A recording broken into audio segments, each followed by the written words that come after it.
Hi everyone, welcome to the Race War and Everything. I hope you're able to access this show if you're a Optus customer, and hope you weren't involved in that massive data breach that only happened about a year ago as well. Anyway, welcome to this episode 197. Fenian and Nolsey. Nolsey, are you with Optus? Luckily, I'm not. Have you, just kind of opening it out, Optus users across the country, estimations ranging between 2 million and 6 million users, currently don't have internet or telecommunication services. That's, Right now. yeah. Well, at least when this broke, I'm not sure. Trying to get live information on this is like trying to fucking pull hairs. Okay, no, it's just because those numbers are a bit different from what I read. I read that Optus has 10.2 million customers, and they were, like, just about every one of them was affected. All right. At least at the beginning of the outage. We'll go with that. That's more dramatic. And drama Well, sells. another way to think of it is actually over 1/3 of the Australian population. Yeah. The second biggest telco, just behind Telstra. And yeah, I was with Optus actually for most of the time I had a mobile phone.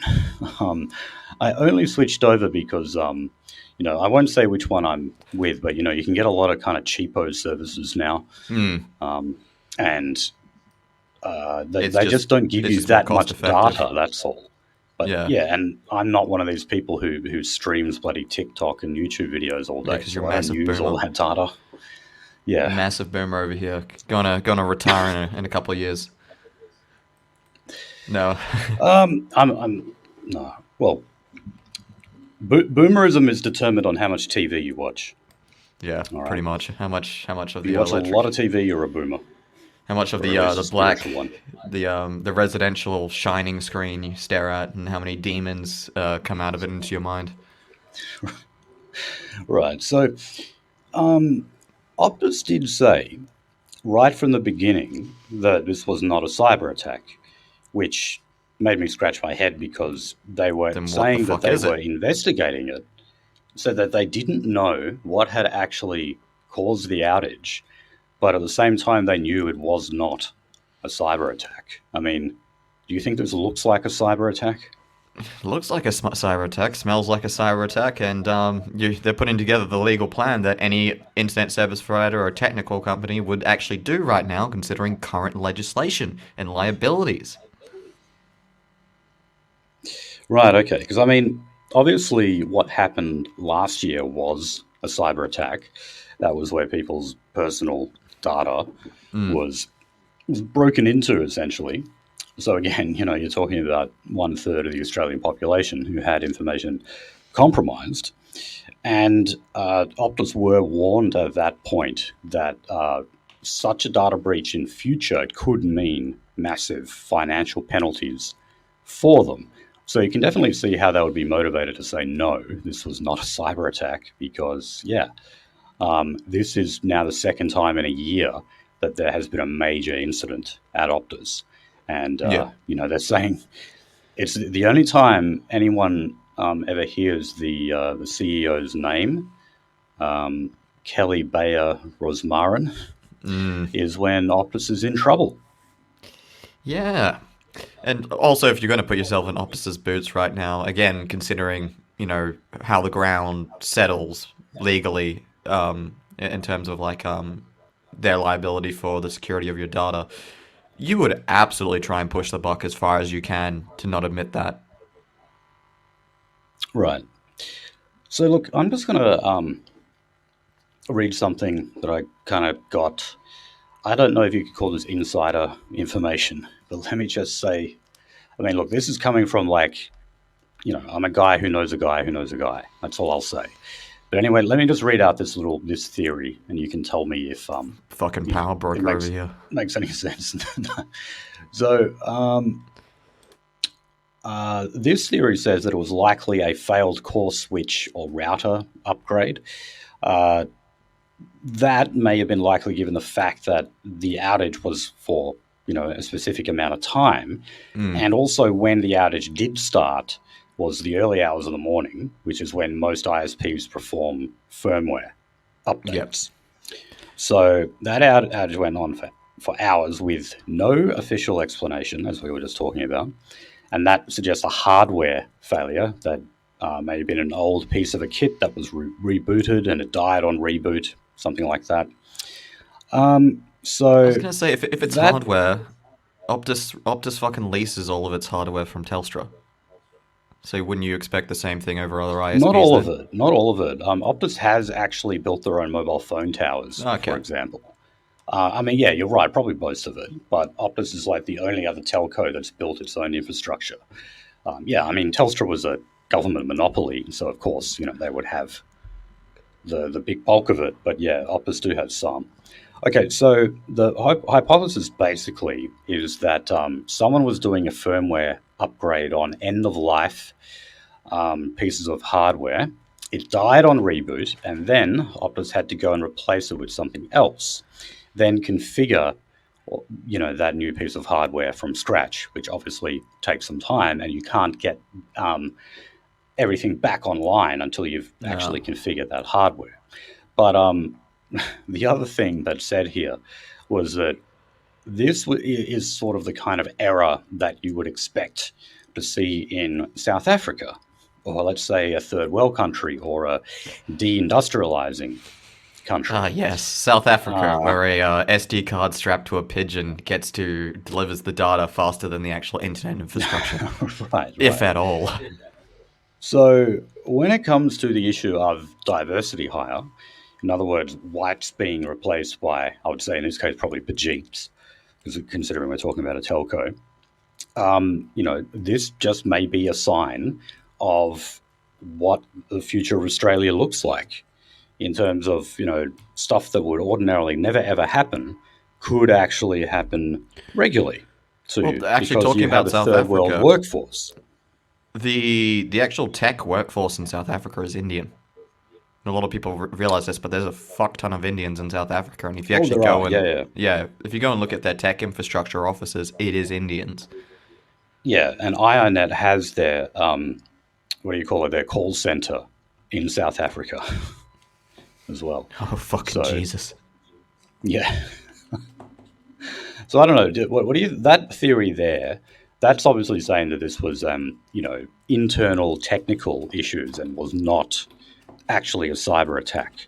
So, I mean, look, both theories are bad. Like, if it was an internal hardware thing, that means you kind of have a rot happening from the inside due to a deteriorating workforce.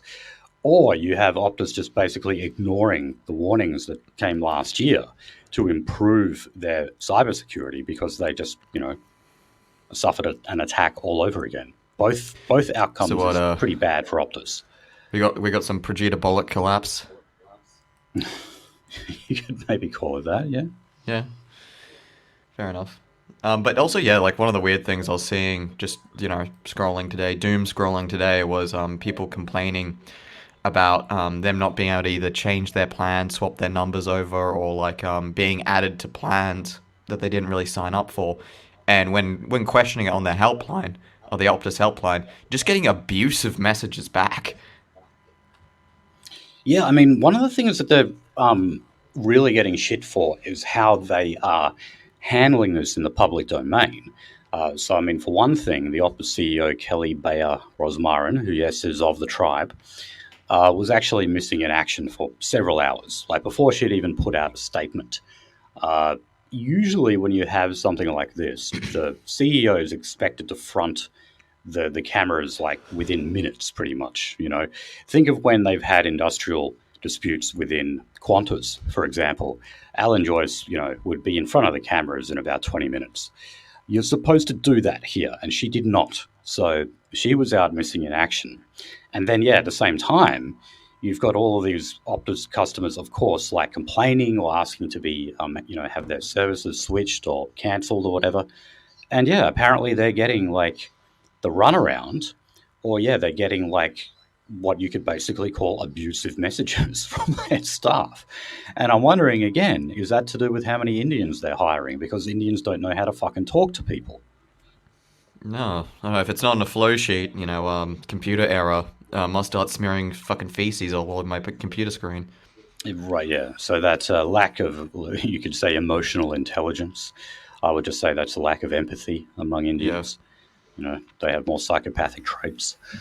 And that naturally means you can't talk properly to someone, and then you come across as rude.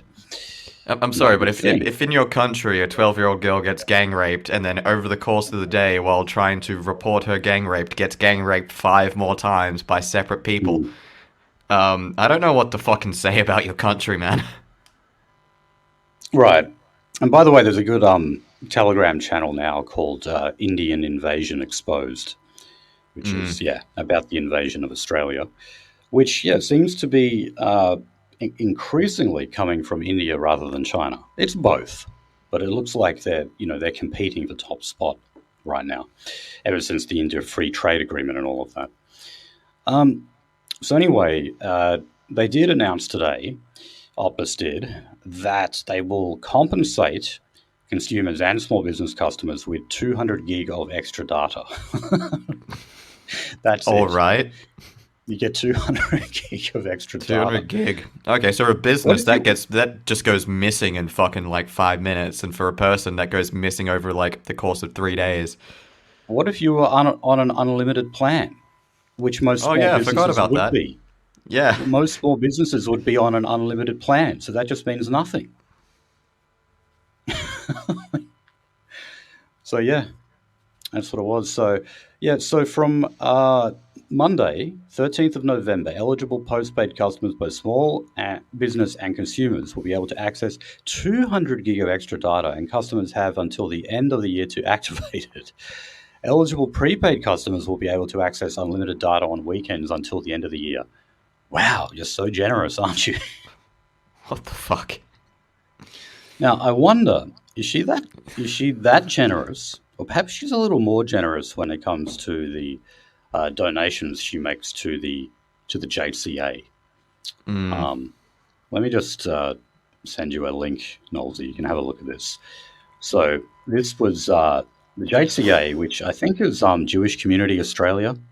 I actually searched for a good while what the acronym stands for. I don't know. The J definitely stands for Jewish. And they're sort of like this, I guess you could say they're sort of like the ACTU of the Jewish lobby in Australia. That is like they're the Jewish lobby for the Jewish lobby. They represent all of like the different disparate Oh Jewish Christ. groups that you've got around around Australia. So It's the I'll hive. just go through. I'll go through some of them, right? So ACT Jewish Community, Australian Jewish Historical Society, B'nai B'rith, the Burger Centre. I'd never heard of them before, but that's another Jewish lobby. Community Security Group, that is for basically private security for Jewish schools. Holy Jewish Care, Jesus. Maccabi. It just goes on and on and on and on and on. Board of Yeah. Progressive Jewish Education, blah de blah. So the Optus CEO, Kelly Breyer Rosmarin, is chair of the JCA's Building and Capital Committee. And then she got named in the Australian inaugural listing of the country's top 50 businesswomen. And that was in the Australian newspaper a little while ago. So that was the JCA celebrating the profile of this great Jewish entrepreneur, or Jewish CEO, I should say. She's not really an entrepreneur. She just kind of climbed the Got ranks. put there. We're just Yeah, gonna. All right, you little yenta. We're just gonna put you here. Don't fuck shit up. right. And now we've got two enormous fuck ups that have happened in just a year of each other. So yeah. Um, so look, I'm going to predict here because look, at time of recording this was like this announcement for the 200 gig of data that only went up a couple of hours ago. I can only imagine that there's going to be a huge backlash to that. People are saying, "Are you fucking kidding me? Only 200 gig of data." Uh, Now that is also prompting people to say that there's going to be a class action lawsuit. Indeed, some people have already said they're taking the steps to make that happen because Optus seems the only way you could get something fair out of them would actually be to bring them to court. Yeah, like So That's and more or less a fucking given at this point. You've got like all the grounds for a class action lawsuit. You've got either which way you cut it, fuck up or cyber attack. You've got liability and you've got tangible damages, which can be measured in money. oh, absolutely. And I mean, also with class action lawsuits, you've got to get enough people on board. Well, Optus have 10.2 million customers. I reckon that's enough. And all you need to get is a few to act on behalf of that clientele. So, yeah, I mean, whatever happens here, they're in for a bad ride, and rightly so. And They fucking deserve it. they do. They do. Either which way, they So, deserve it. the government has announced that there will be an investigation into Optus.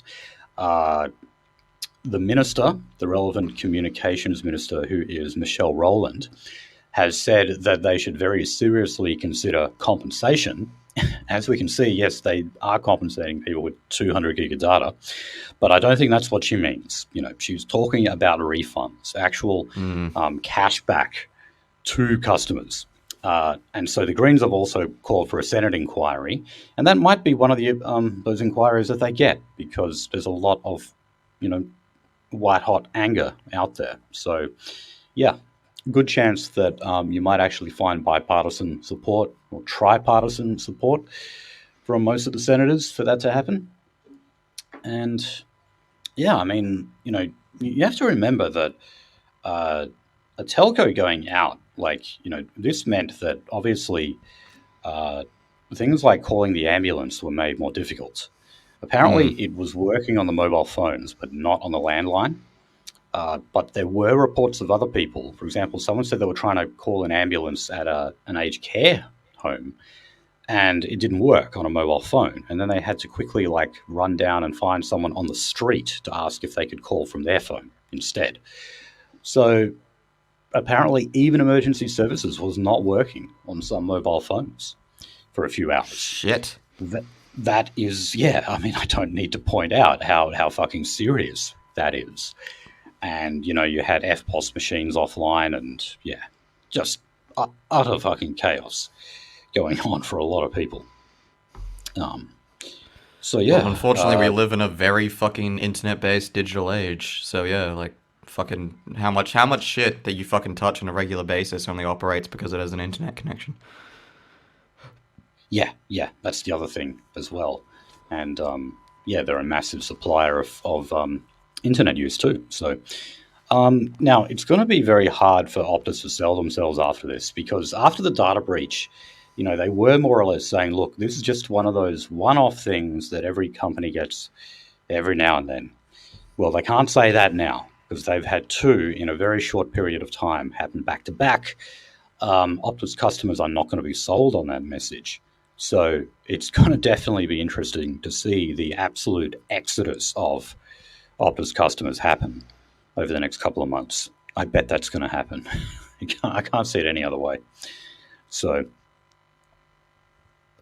in a way, it's kind of a shame, because I do think that Telstra's monopoly, particularly in regional areas, that needed a bit more competition. And Optus were the only other telco, as I was saying before, that have built their own infrastructure. And they were just starting to do it in the regional areas. Well, that's probably going to stop now, because they're just not going to have the market share to be able to do that. So we'll see how it goes. See how this plays out. We will. Keep a thumbtack on this one. Okay, anything you wanted to add to that before we move on to the other stories? That's pretty much fucking it, to be honest. Okay, I'm sure we'll have, because, I mean, look, it still is. We're only doing this the day after the outage, so it's early days yet, and we'll have a lot more to say on that next week, I'm sure. Okay, so Albo has in his capacity as Airbus Albo again, as Paul Murray would say. Gee, Pete Murray is that fucking awful singer. Anyway, so this visit of Albo to China, where he did meet Xi Jinping, and they did do the full-on show with the red carpet and everything, it turned out to be really just much more of a symbolic meeting. There were no major announcements made. I mentioned that there was a good chance China was going to announce the cessation of the remaining trade war tariffs that they had imposed on certain Australian products. That hasn't happened. But, going from the general tone of the meeting, we can, more or less say that those tariffs will be rolled back in the near future. So yeah, you can kind of guess what's coming down the track. yeah, and I mean, they just lifted it on barley and wine, for example. So, Yeah. I'm sure they're soon to come. So, in terms of the Chinese media coverage of Albo, Sky News loved this. It's been positive. They've been, referring to him as a good, strong leader who is interested in positive diplomacy and trade with China. Look, the Chinese media says that about any leader who is willing to sign bilateral trade agreements. Pretty much, that's it. That's all they care about.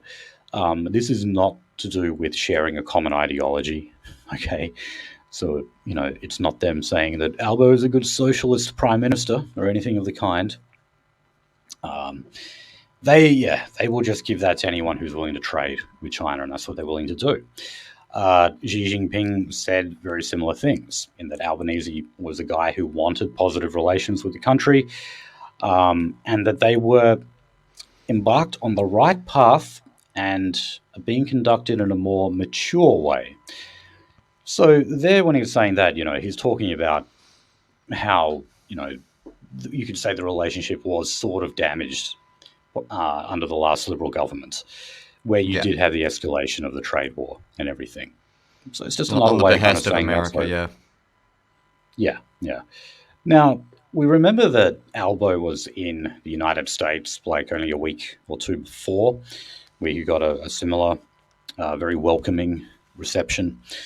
Joe Biden basically warned Albo not to trust China, or at least to be skeptical. So that inevitably meant that Albo was asked, does he trust Xi Jinping, the Chinese leader? And his answer was, it's not a matter of people wearing a hat here. It's building a relationship. That's what's going on here. You build a relationship by engaging. So that's a good way of not answering the question. But, he wants to kind of play it both ways here. He wants to make it look like we can harbour good economic and diplomatic relations with China, but at the same time, he wants to say that he's still got a crooked eyebrow and is concerned about, for example, their expansion into the Pacific and, having arms deals and training the police forces of Pacific Island nations as they increasingly encroach on that geopolitical area.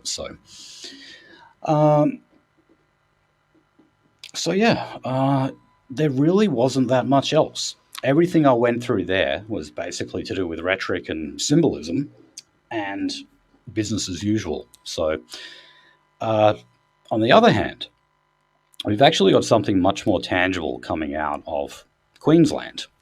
So, their Premier, Annastacia Palaszczuk, will lead Queensland's largest trade mission to China with more than 100 industry delegates. And this is basically to bring over more international students and tourists back to the state of Queensland. That's to kind of repair what happened, not just during that period I mentioned between Beijing and Canberra, but also because of COVID. As we know, one of the best things to have happened out of COVID was destroying the international student market in Australia, at least for a little while. Right? Oh, don't worry, we're catching back up real fast. We are definitely catching back up. And this delegation that Palaszczuk is leading is one of those ways that they're doing that. They're already, almost caught up, but they've just got a little bit of catching up to do. And that's what the Premier has announced. So look out for more Chinese tourists, international students, and property developers here. And Gotta love also, it. of course, look out for the Indian ones too. All right, let's go to the Israel-Gaza conflict. And I'll cut this out if you want, Nolsey, but we were at one of these rallies on the weekend. You okay to talk about that? Yeah, sure. Yeah, okay. So I reckon, I don't know, about 1,000 people were there, something like that. Yeah, something like 1,000. That's not too It big. looked like. Yeah, I think there'd been bigger ones. So yeah, this was a reasonably sized one. A lot of Palestinian flags, a lot of signs up talking about Zionism being A racism. lot of disappointing speakers. Yeah, look, they kept tying it to Aboriginal land rights. You know, they kept like equating the plight of the Palestinians with that of Aboriginal people. And I mean, you had a white woman up there talking about how we were currently standing on stolen land. And I'm thinking, what the fuck are you doing here then? Piss off. If you think it's stolen, give it back and move out. But then the first speaker, like after her, like she was kind of the MC, but then like the first proper speech, yeah, came from a Noongar who had like a fucking feather on his head. Yeah, I that was a bit confused as to what his cultural Why am I background here? was, I think. Yeah, so they kept doing that, and you could tell the crowd was not all that interested in it. Some of them were. The white ones were. The fucking trannies were, and there was 3 trannies that I spotted in that crowd. There were some odd characters. You really feel like saying to them, "Do you know what Hamas would do to you?" You know, I mean, this is one area where I do actually agree with the conservatives. Is like these people just have no fucking clue what it actually is they're supporting here. You know, yeah. I swear to God, like with conservatives these days, like you're only like a paragraph away from them making about fucking butt sex. Oh yeah, yeah. I mean, Douglas Murray, who's gay himself, will talk about that all the time, and he'll talk himself about how the only Middle Eastern country he would feel safe in is Israel. So yeah, they will take the opportunity to talk about that and make it look like they're the real tolerant ones who are for real LGBT rights the world over. Maybe we should make the comparison real and just start firebombing Aboriginal communities. Yeah. Wait. We could just give them back their alcohol and watch them do it themselves. Well, there almost was a Jewish settlement in the northwest of Australia. Yeah, the Northern Kimberley Project. We talked about that before. Like, what if you could have had Aboriginal suicide bombers at that point? So, yeah, look, I think that they're going to continue because we know that, like, the ground invasion of Gaza is a very kind of slowly approach. One of the reasons for that is because there's still, about 200 hostages in Gaza. So they, if they're confident there's no hostages, for example, if it's a refugee center, they'll bomb it to take out a total of 1 Hamas militant.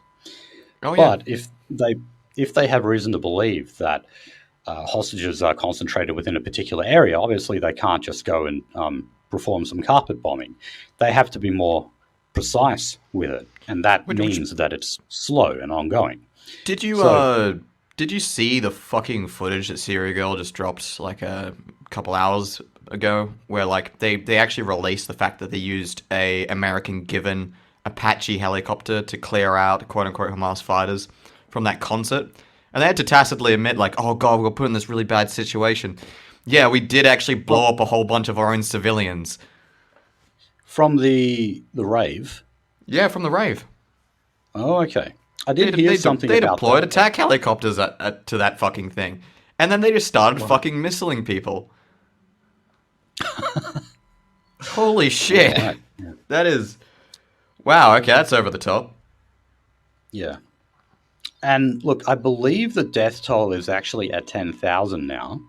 Yeah. Which includes 4,000 children.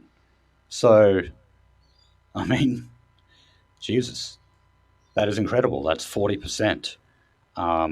And increasingly, we know that, like, I mean, look, the whole world, like, hates Israel now. Even some normie conservatives. It's pretty hard to kind of sell to them that Israel is doing all it can to prevent civilian casualties. when you have a death toll of 10,000, 40% of which are children. That's a hard message to be able to sell to even the most ardent Zionist.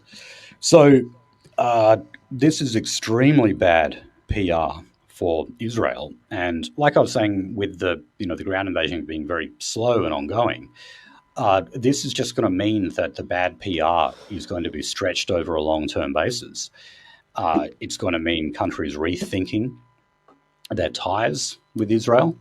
And it's also going to cause Arab nations to wonder if is now the time. Yeah, well, And yeah, by that I mean a joint military invasion of Israel by various Arab powers. yeah, that's going to be an interesting one. I'm kind of hoping, but like literally, like was it the King of Jordan sending like supplies to Israel, and it was literally just sending supplies to Gaza, literally just body bags. It's just like, what the fuck?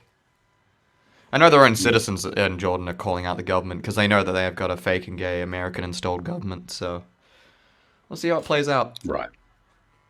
Yeah. Yeah. Okay. Yeah, well, I mean, it might kind of encourage another Arab Spring thing, where, the general population, say in a country like Jordan, they're like the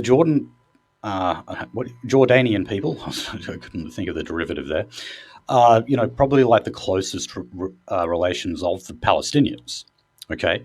In fact, a lot of conservatives will tell you that there's already a Palestinian state and it's called Jordan. But anyway, it makes no sense that they have, this American-backed puppet government when the population at large is extremely anti-Israel, anti-Zionist, anti-Jewish, and pro-Palestinian. So, this may encourage like another kind of Arab Spring where they rise up and they throw off these American-backed governments. Yeah. And then all the the niceties that those Arab governments had with Israel before will go backwards. It will be torn up. I'll put it this way: like the stability, like projects for stability with stable relations with Israel that have been going on for the past 15 fucking years have now just all been put in the shitter. All of them. Right. I mean, we may well be seeing the end of the Jewish state in real time. Seriously. Ryan Dawson has been saying similar things. He still is the best authority on these matters, I believe. So yeah, anyway, what about we're an Australian podcast, of course, so we're going to talk about how this relates to Australia. One thing, like I said, I think that the protests are going to be happening every week for quite a while across the country. We have a fair Palestinian diaspora. We certainly have a hell of a lot of Muslims. And yeah, you will get the counter protests but really only in Victoria and Sydney. I didn't even see a counter protest. Well, I mean, like there was one that was actually had 7,000 people there. That was very well organized though in Sydney. I think that was specifically to do with the hostages.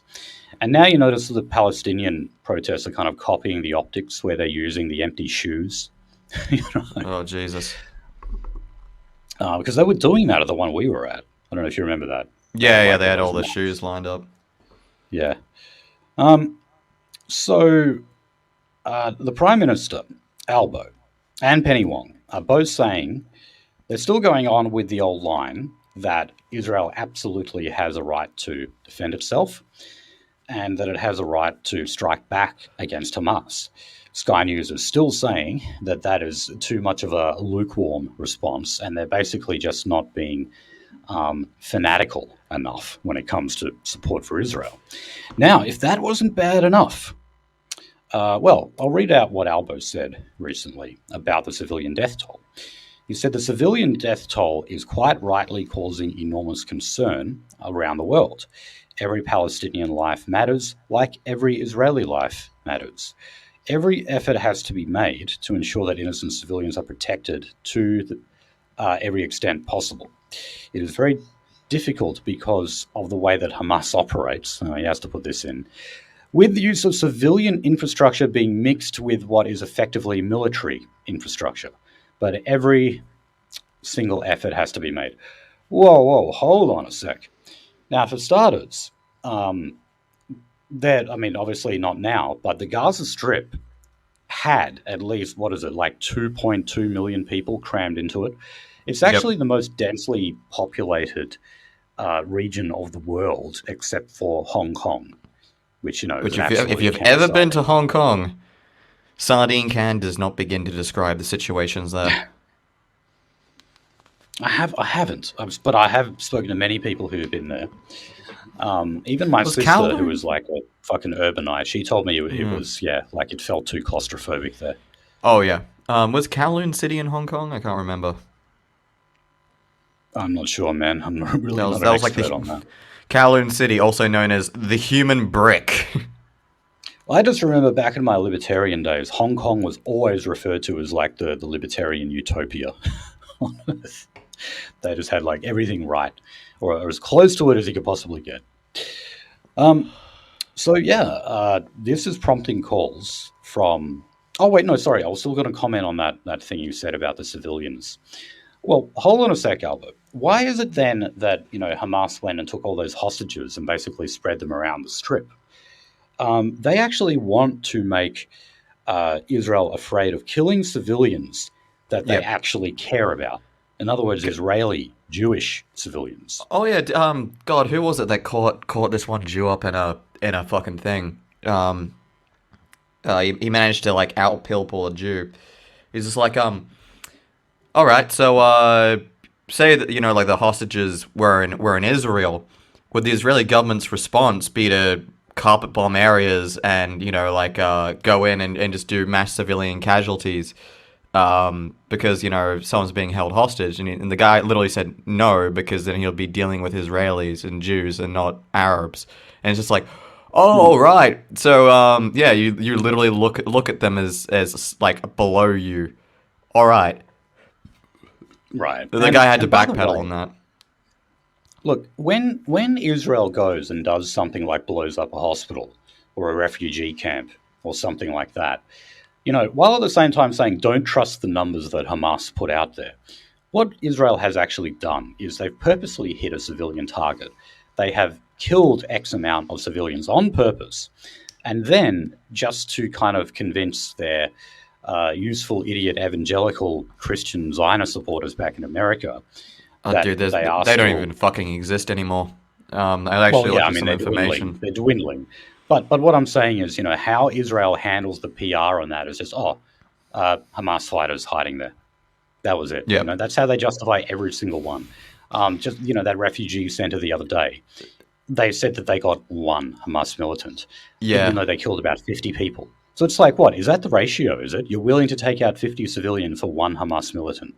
Well, now that they've actually come back and admitted that, yes, they did drop a bomb on that hospital, about a week ago. Now that they've actually come clean. It was Palestinian Islamic Jihad.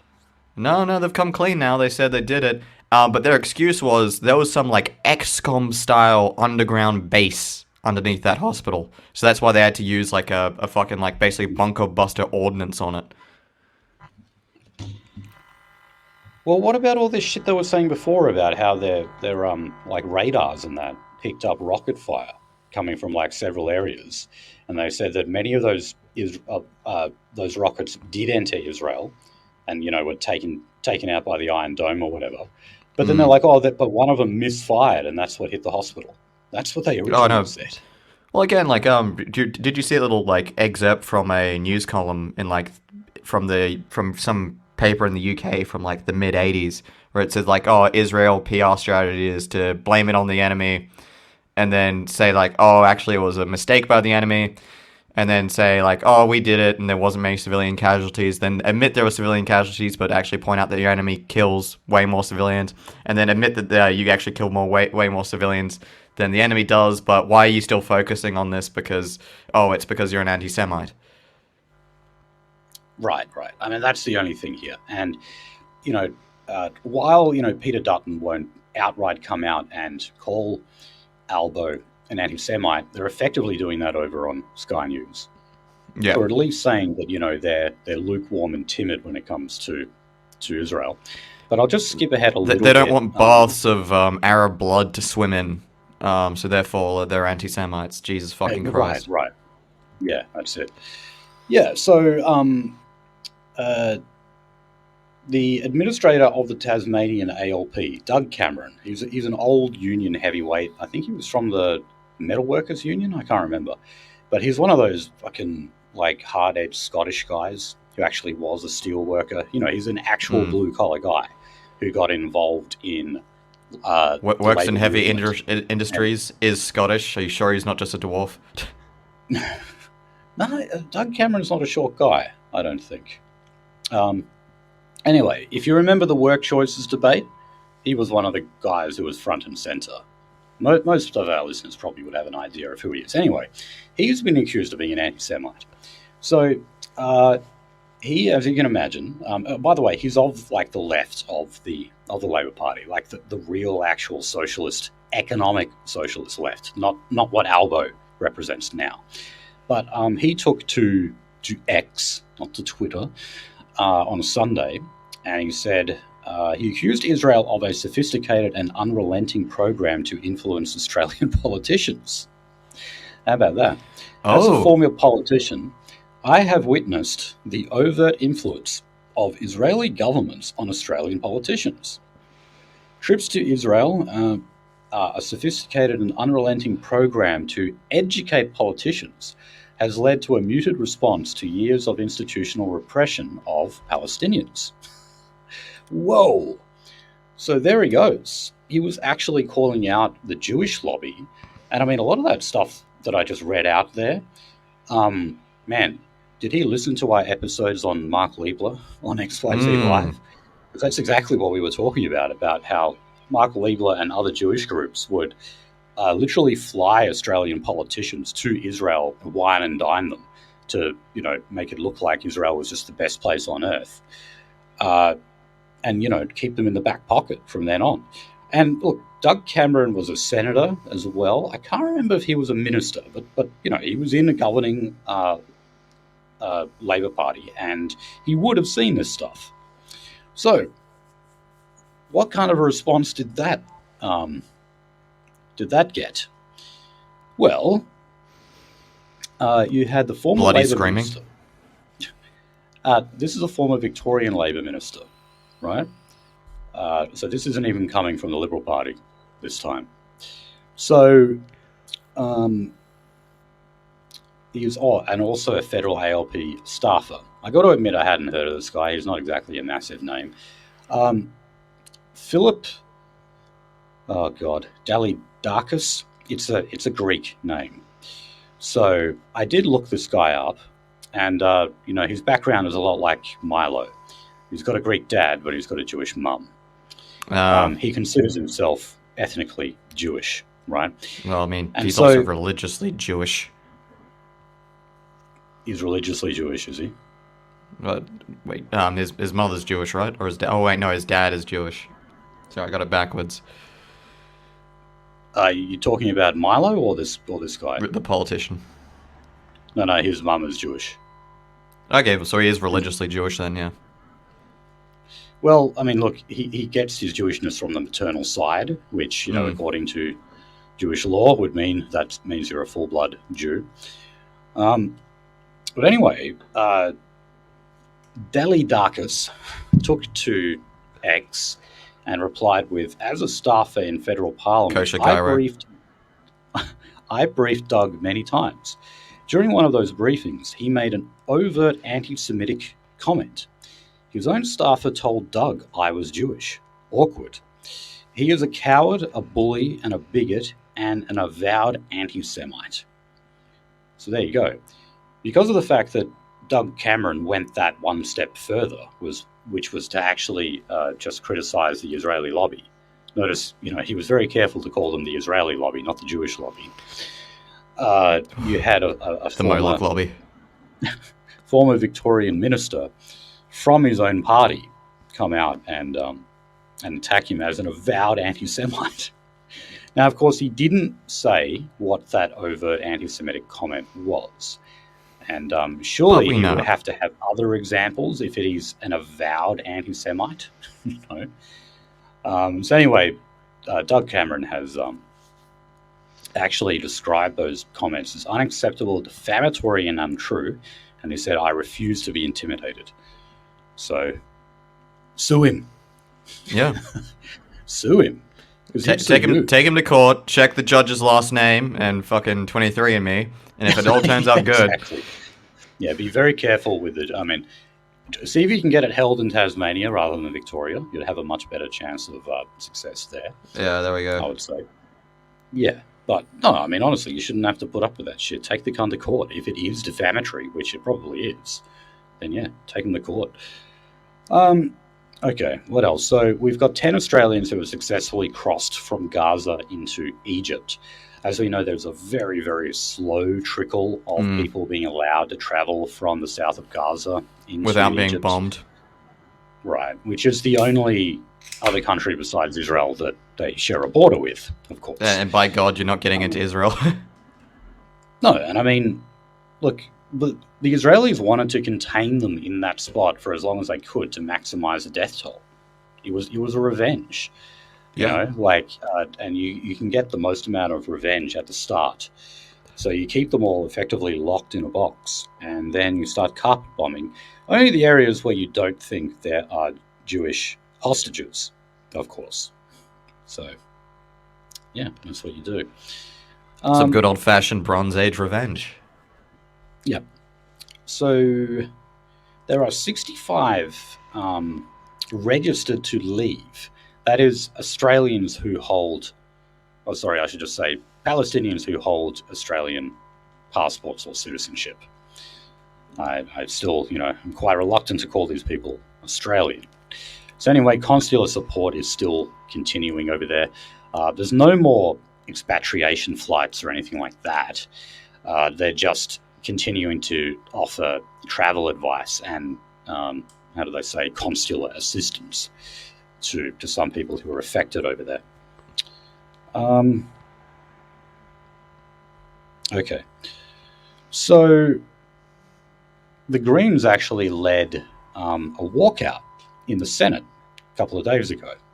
So this was led by Marine Faruqi, who also held up one of her little pocket-sized Palestinian flags and described the current Labor government as gutless, heartless cowards, and urged for an immediate ceasefire to... Please don't make me support Israel. Please don't make me support Israel. No, look, I mean, I don't know what Marine Faruqi thinks, but most of the time, these sort of left-leaning Muslims, whatever the hell she is, they just always say that this is a bunch of Europeans oppressing Arabs. They really do believe that. You don't they don't get believe the bigger picture. Or, they believe that being Jewish is just sort of weird hodgepodge of various types of people. I'm fucking sorry. I'm sorry, but when you have your own class of genetic disorders because you're so fucking inbred and literally you can have mixture from other European ethnicities in you because you're a bunch of gene stealing shtetl dwellers, and you're still gene stealing shtetl dwellers. You said genie stealing. Oh, gene stealing, yeah. Sorry, I'm actually quite sick. I'm having to pause to cough my fucking lungs out. Yeah, genie stealing. Well, they probably would steal genies if they were real. No, but gene stealing shtetl dwellers, and you spit into a tube, and they are very easy to identify. Not just you're Jewish, but exactly what kind of Jewish you are: Ashkenazim, Sephardim, etc. Jesus fucking Christ, you can barely do that with any other race. There is no religion that you can spit into a tube and be told exactly what religion you are. Yeah, that's right. No, I agree, but that unfortunately is the line that, the Green left, you could say the anti-Zionist left will take. And, that's it's why still I still white think, people's fault. We shouldn't always say that, anti-Zionism is necessarily anti-Semitism. It can be. And you can argue that would be a logical conclusion, but that doesn't mean an individual can't be anti-Zionist without being anti-Jewish. The very fact that the Green Left has such a Jewish influence itself, Mike Enoch described them as like hairy, armpitted, smelly lesbians. They've completely co-opted that movement, and they're usually very, very careful to bring up talking points to prove that they're not anti-Semitic. And they will actually say things like, no, these are European colonizers. And that they stand with other Jews against Israeli aggression, like Noam Chomsky. Oh, yeah, the Jews who just want to misdirect you down a meaningless path that will get you fucking nowhere? Right. No, that's what it is. So, I mean, that's why I say, they're not going to make you want to support Israel. They just make you think you guys are doing it all wrong. Your advocacy of the Palestinian cause is just really, really piss weak, and it's not going to work.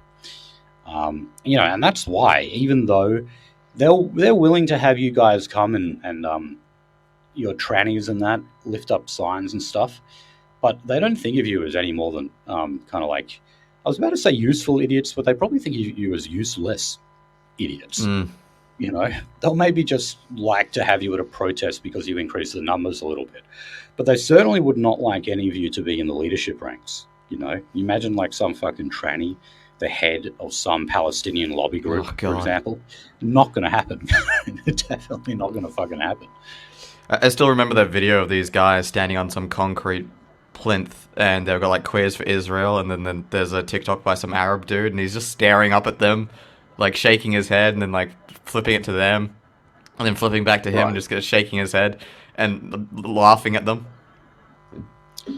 Right, now, one other story I have here, I'm sorry I didn't put this in the prep, Nolsey, I only just thought of it, was that Pauline Hanson she gave us a speech that sort of most people didn't pick up on, which was supporting fully Israel's right to retaliation, which she simply calls right to self-defense. So during that speech, she did mention Marine Faruqi. So it says, Hanson said she would take the Pakistani-born Faruqi to the airport and put you on a plane and wave you away. And then she... Please do. Well, she withdrew those comments, right? She withdrew them. But you'd have to look at them in the context here, where like Pauline was actually being a big fucking cuck here.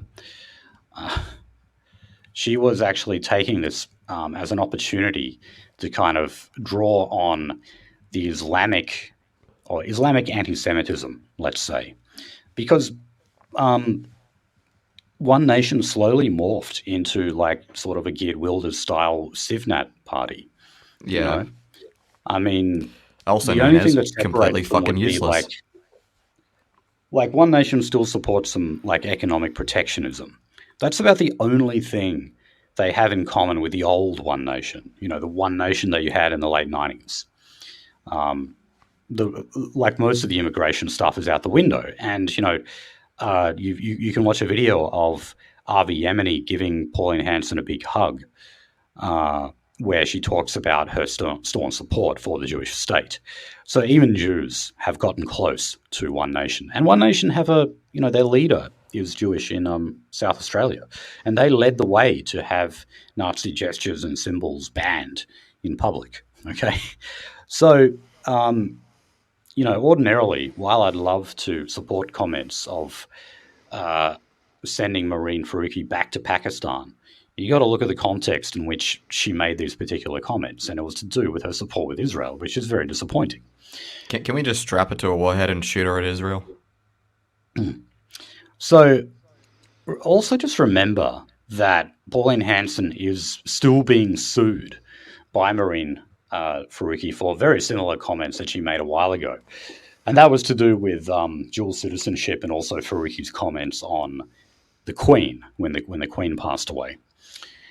So I don't know if Pauline is maybe just doing a little bit of damage control here, because Faruqi would just kind of add things to the list to sue her for. It may just also be because, look, it seems to be a bit too easy to sue someone for defamation in Australia. You know, you can think of like all the celebrity cases that we've had, like Jeffrey Rush and Rebel Wilson, for example. But you know, there's other examples too. And Pauline is probably just thinking, wow, you know, she's probably going to win because you know Sarah Hanson Young succeeded against David Lionhelm for the slut shaming comments, and she's probably going to be up for hundreds of thousands. That's what those damages bills tend to rack up. So, yeah. But the problem is, it's very hard for me to have sympathy for you, Pauline, when you're ditching all of the old policies and being such a Zyokuk. Okay. The little fry shop lady has gone astray. She has. All right, let's move on to climate and energy now. So the Treasurer, Jim Chalmers, has acknowledged that Australia is behind in efforts to meet our climate targets. And he said that, well, basically there needs to be more public and private investment for us to catch up and meet those targets. So remember, we do have, obviously, the net zero by 2050 target. But you also have things like plan for 82% of the nation's power to come from renewable sources by the end of the decade. Okay, which is what, 6 and a little bit years away? It's not very long at all.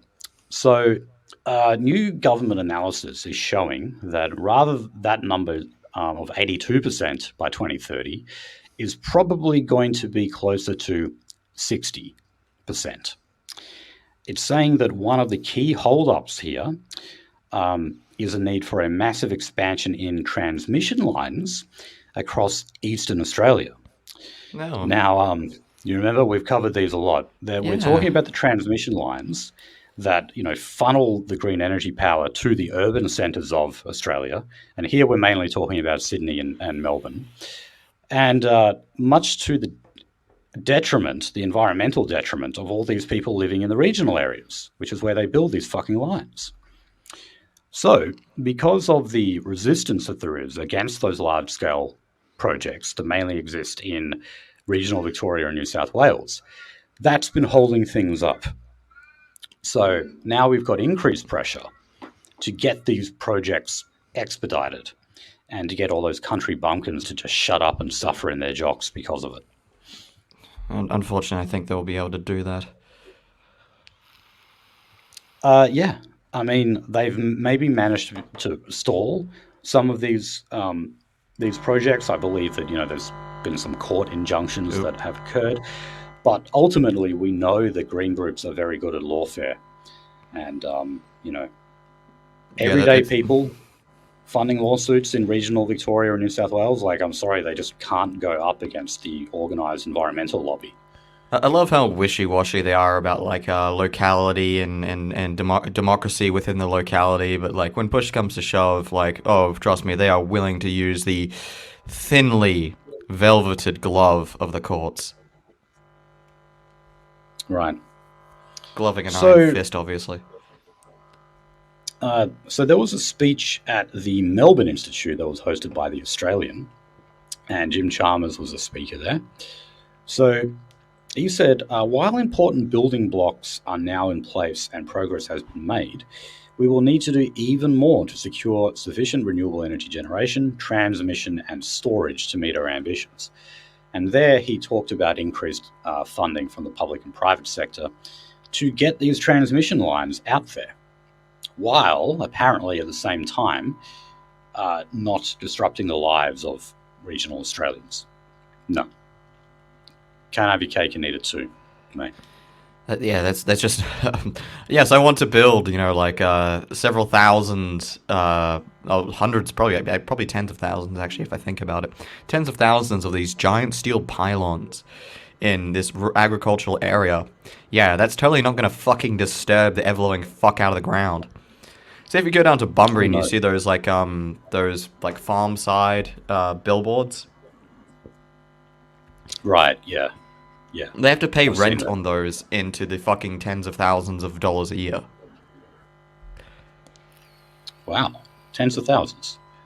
Yeah, and that's just because of the environmental obstruction. Yeah, makes sense. You have to change plowing routes. You have to change crop rotation if it's ag. You have to change livestock rotation if it's livestock. And also, they often make fixing a fence an absolute pain in the fucking ass. Right. Okay, so in terms of expanding renewable energy in other areas of the country, we had an article by the ABC about China's role in this.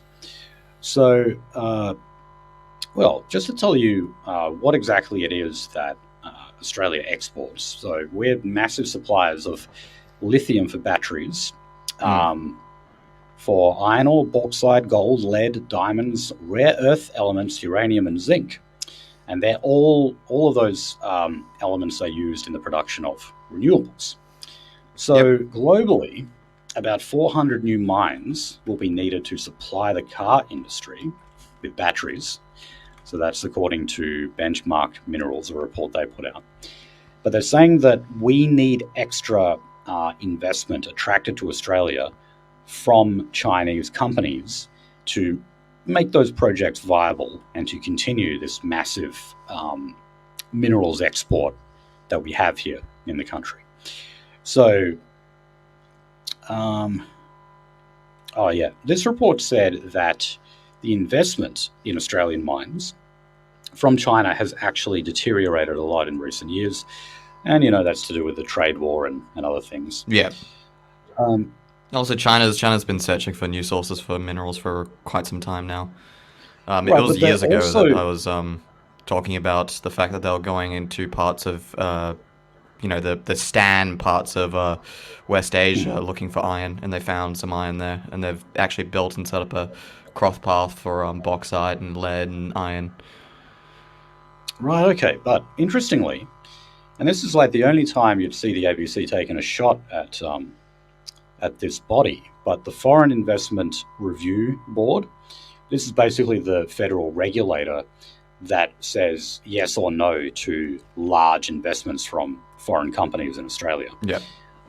They have knocked back 2 Chinese bids for lithium projects in Australia. So this report was basically saying that the standards of the Foreign Investment Review Board are too high when it comes to the approval of Chinese resources projects in Australia. And that, in turn, is meaning that Australia is not exporting enough minerals to pay for the batteries and the other means of funding green energy and cutting carbon emissions. So how about that? Like, Jesus the Foreign Christ. Investment Review Board is basically being called anti-green and hazardous to the environment.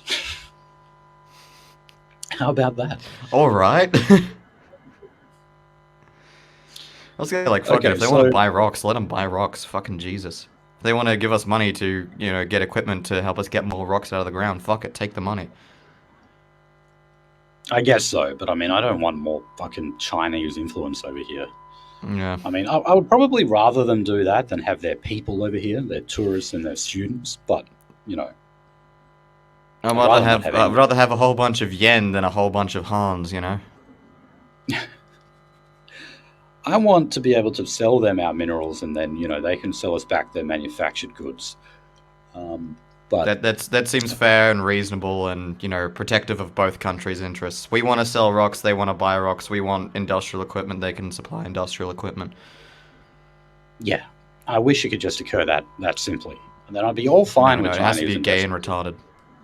Right. All right. So in the ACT, the most progressive jurisdiction in the country, 22 years of Labor/Labor Greens coalition, they've got a whole range of new fines that you'll be hit with if you are caught damaging the environment in some way. Now, that includes a fine of up to $80,000 for damaging protected trees.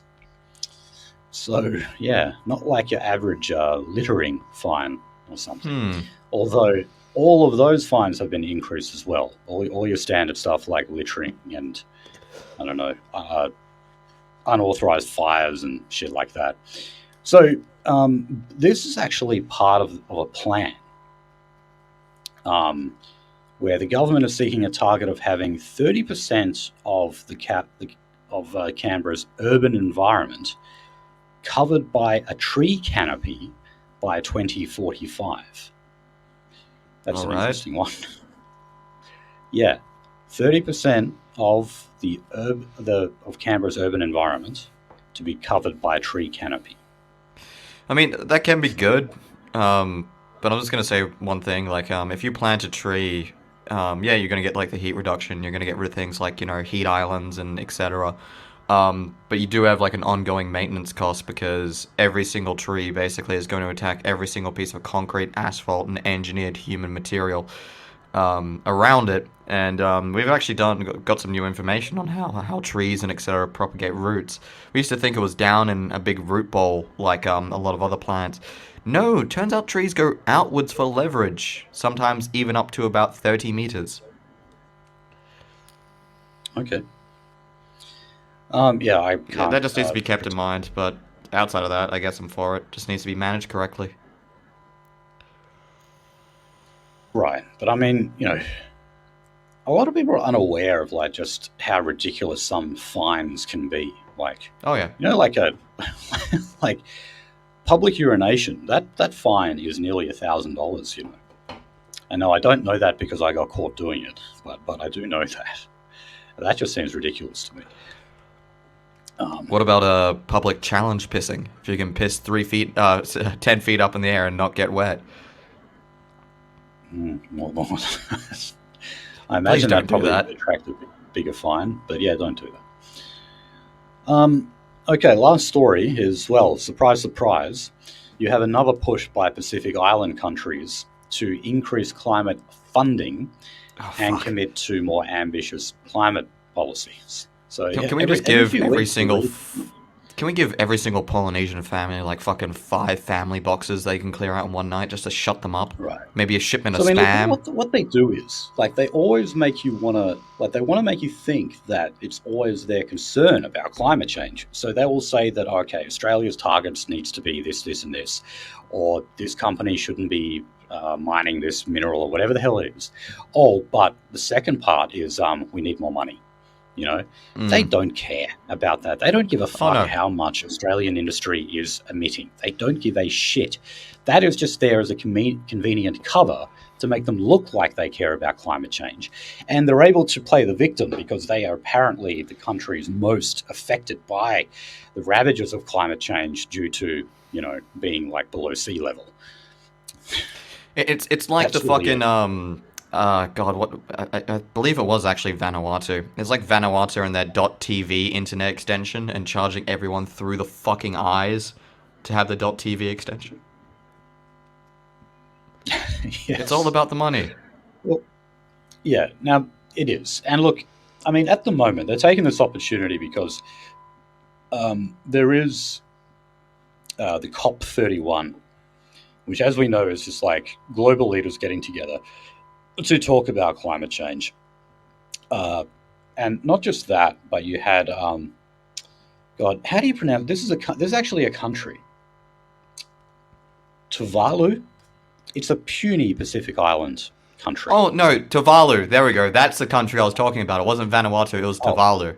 Yeah, they've got the .tv extension. They're bastards about it. Yeah, so they're actually one of the few island nations in so this is they're one of the few who actually still sides for Taiwan and like anti-China. Right? Okay, they've got fuck you money. Yeah. So when you look at other countries like the Solomon Islands, for example, they're in with China, and they, receive military arms. They have their police forces trained by them, stuff like that.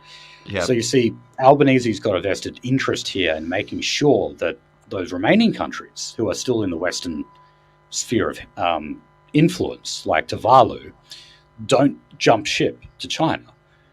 How do you do that? Well, you give them more bribe money and you tell everyone that it's to fund climate change contingencies. Simple as that. It's actually to buy more KFC and Spam. It's to line the pockets of corrupt politicians and bureaucrats and businessmen. That's about it. That's what it is. I still remember them showing up. Was it picking up Anthony? It was Anthony Albanese. They picked him up in some mega souped up Hiluxes, which by the way are like fucking 120 grand a piece. Really? Yeah. Oh, dude, trust me, a base model Hilux these days costs about like 60k. Damn. Okay. Unbreakable.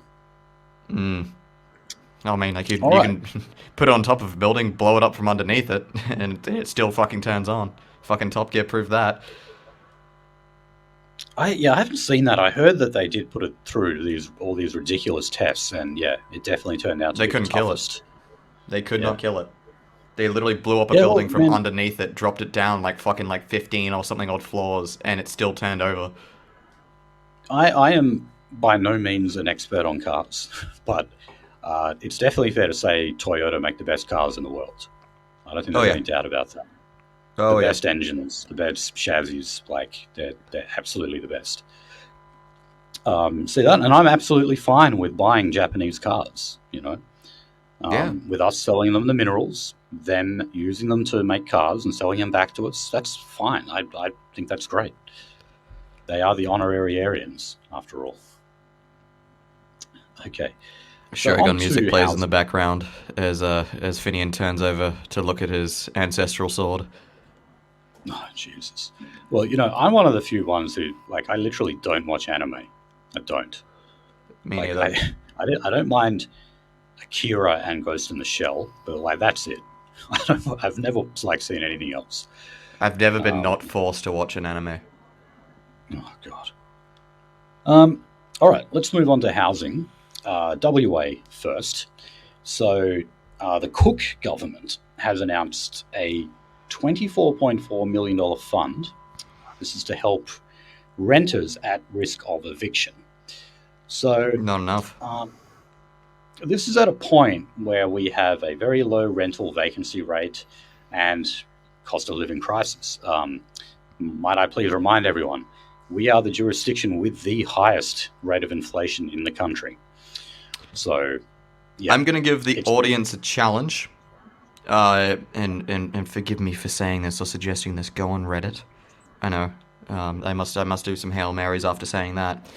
If you go on Reddit, you'll see in r/Perth and r/Australia multiple stories.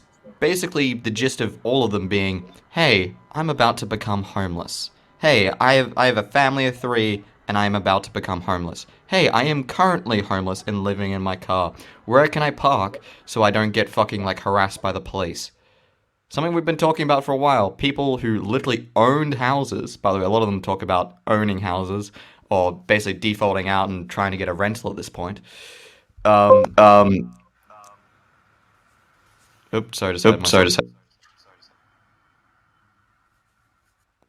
Sorry, can you hear me now? Yeah, I can hear you now. Okay, just died for a second there. Sorry, people. It's something to do with my interface. I figured out what was causing this. It's the auxiliary connection that I have going from my PreSonus interface. I don't know why, but it's just become very sensitive lately. And if I just bloody touch the box, it knocks my power out. Anyway, what I was saying about... Oh, sorry. I don't know if it got on the recording, if you couldn't hear me. I was saying, I was giving people a challenge saying, go on Reddit, and by the way, do this at your discretion because Reddit is Reddit. But if you look at a lot of the subreddits pertaining to r/Australia and r/Perth, you'll see stories of like, hey, I used to be a homeowner, I defaulted on my mortgage, is there a rental property? Or I'm getting kicked out of my rental property, how do I live in a car? Or I'm currently living in a car, how do I fucking go to an area that I'm not going to be harassed by the police? A lot of these people are like, families of 3 and etc., or like, families of 4, and sometimes just single workers. A lot of them even saying, hey, look, I pull in 105K a year. I'm not a poor person. I can't afford a rental. It's very common, yeah. And in fact, a couple of the stories we've got under housing today are actually to do with homelessness, which is, yeah, as you can imagine, the rates are increasing. I mean, we covered this, the idea of like the mortgage bomb happening, and it was basically a big countdown to October to when like the payments, the last payment would come out, or the, like, the payments they defaulted on that actually go into actual, like, what's it called again? It's not forfeit, it's when the bank reclaims the house. Foreclosure, yeah, when they'll actually go into a foreclosure. We're seeing it now. This is now a reality. There was options to stop it. Those options were never taken. Yeah, I mean, the steady but consistent interest rate rises that we've seen, and by the way, it's now 4.35%, I believe. They put it up 25 basis points on Monday. The reverberations of that take a while to be felt. And that's why now, yeah, we're seeing that. We're seeing like the increase in foreclosures and that, and it's ugly. It's really ugly. And it's going to get worse, because what do you think is the more dangerous homeless person? An actual meth head or crack addict? Or someone who is literally just fucking new to it? Yeah, no, trust me. It's not what you think. So anyway, I'll just describe this this program that was recently announced by Roger Cook, our Premier, who, by the way, has COVID at the moment. So he is quarantining. So when he gave this address, it came in the form of a video recording. This was at a Labor Party conference, not like an official campaign conference or whatever. It was just sort of like more in response to the Liberals. We covered that last week, where the Liberals they believe in a revitalised WA Liberal Party. We'll wait and see if that happens. But anyway, this is called the Rent Relief Program. That will allow tenants in private rentals to access one-off support payments of up to $5,000. And so that would cover rental arrears, debt, and in some cases assist with a 50% rental co-payment for up to 3 months. So the government subsidises your rent for up to 3 months. So okay, so you give them 3 months until they're homeless. Well, I mean, I guess what you would have to tell them during that time, okay, if you were able to get this $5,000 to pay off your rental debt, and we help you pay your rent for 3 months, you better fucking make sure that you are saving every cent you possibly can during those 3 months. I think that's the idea. I don't know if they have attached strings like that to it. They probably would want to, because, unfortunately, people who end up in those kind of situations are not that great at saving themselves. I'm not having a dig, but that's just plain fact. So yeah, as long as you don't introduce, what they call moral hazard into the equation, where people just kind of think the government can bail me out. You got to make sure that there's a real understanding that you still need to actually do what you can to get your money together and keep your rental going. Okay, so now there's a little bit of controversy in terms of who can apply for it. So basically what they're saying is you've got to be identified by a community services organisation, and that's things like Anglicare and Vinnie's WA. They're mainly religious groups who work with those kind of people. So if they have identified you as a vulnerable member who's likely to face eviction, then yeah, you can get in on this. So that is expected to reach 4,500 households. That would benefit around 13,000 people. Now, Vinnie's, who, as I said, is one of those community service organisations who would tell the government if you qualify, they said they recorded a 30% overall increase in requests for help through its emergency relief program as compared to this time last year, and a 40% increase in new clients over the same period. So 1 year, they have had this enormous spike in people accessing emergency relief, which means more homeless people. Yep. Much more. Okay, now, what are some of the local councils doing about the increase in homelessness? Because, when you do have an increase of people like sleeping out on the streets and that, it is actually part of the council's remit to do something about it. Well, here's what they're doing in Bunbury. They're playing Hot Potato by the Wiggles on loop.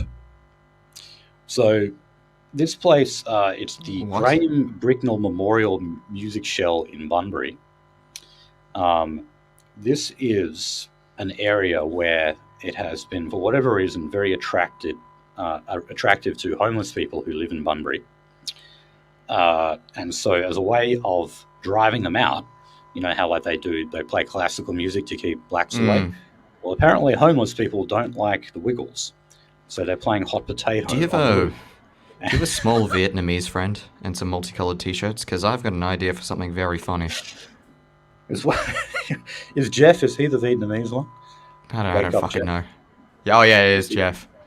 Yeah, I'm pretty sure. Yeah, Jeff, the one with like life devastating narcolepsy in a kids show. Yeah, isn't that funny? The ethnic minority in the Wiggles is like the sleepy, lazy one. Yeah. Don't know if they thought that through, but... okay, I'm the blue one. You can be the red one. We'll have to get some guys and, I guess, abduct a Vietnamese person to be the purple one. The Wiggles actually road trip down to Bunbury. The Wiggles put out a public statement about this. They said, we are deeply disappointed to hear that it is being used in any other way. I missed the first sentence. The Wiggles' music is created to bring joy and happiness to children and families around the world, and they're deeply disappointed that it's being used in any other way. Yeah, because, that's there, basically to inflict a mild form of torture among people. Yes, they did this at Guantanamo. Yeah. I'm not fucking you.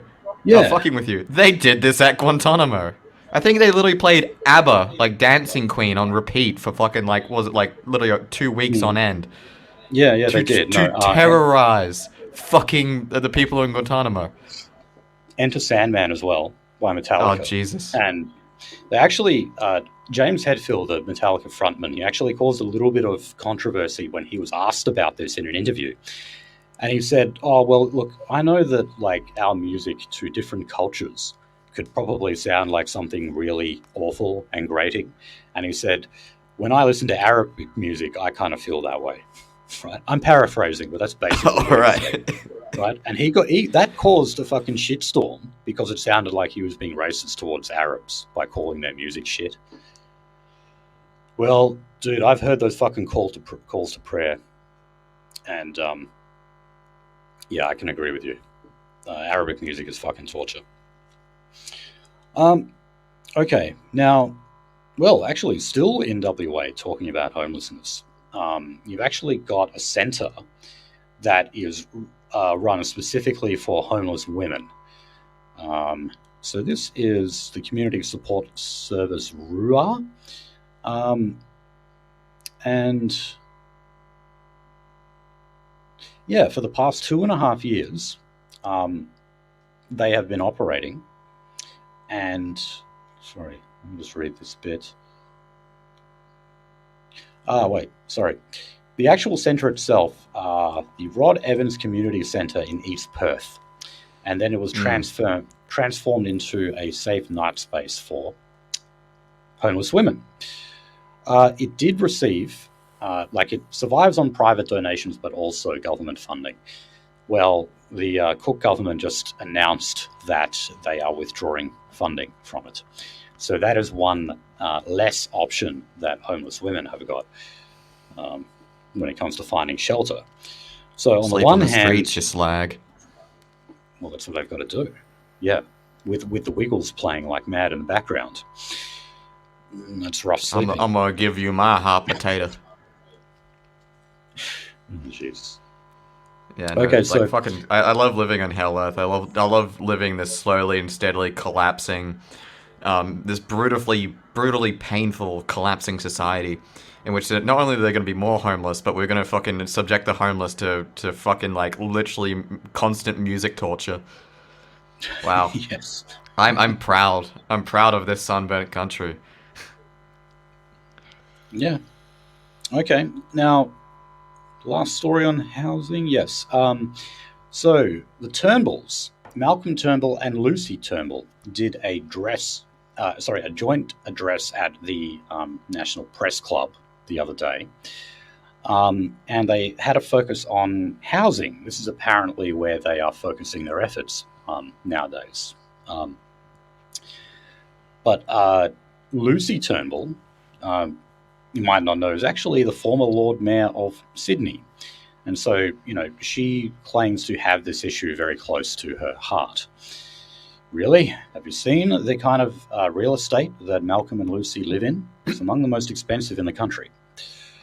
Remember, they used to call Malcolm Turnbull Mr. Harbourside Mansion, because he literally has a Harbourside Mansion.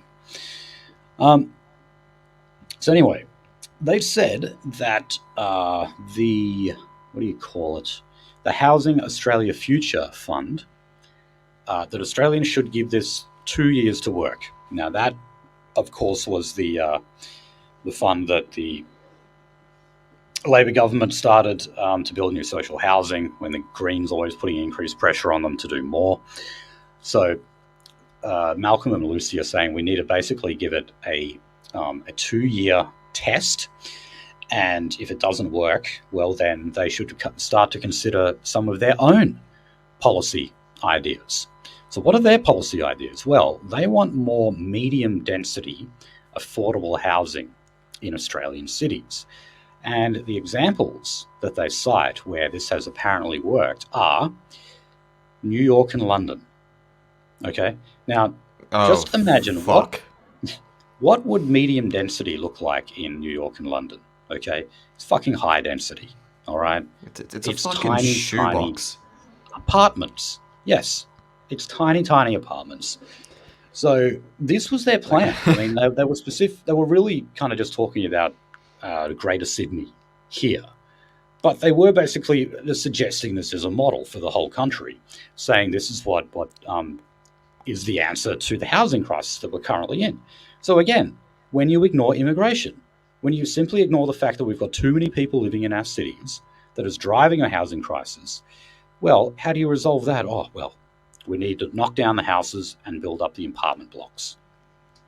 I can't remember if this was a Learned Elders of Zyklon bit or something like that, but like the skit was like, it's like, oh god, you haven't lived in New York unless you lived under a fucking manhole cover paying $900 a month. I lived in a fucking trash can and got fucked in the ass by gigantic rats. That's how you know you lived in New York.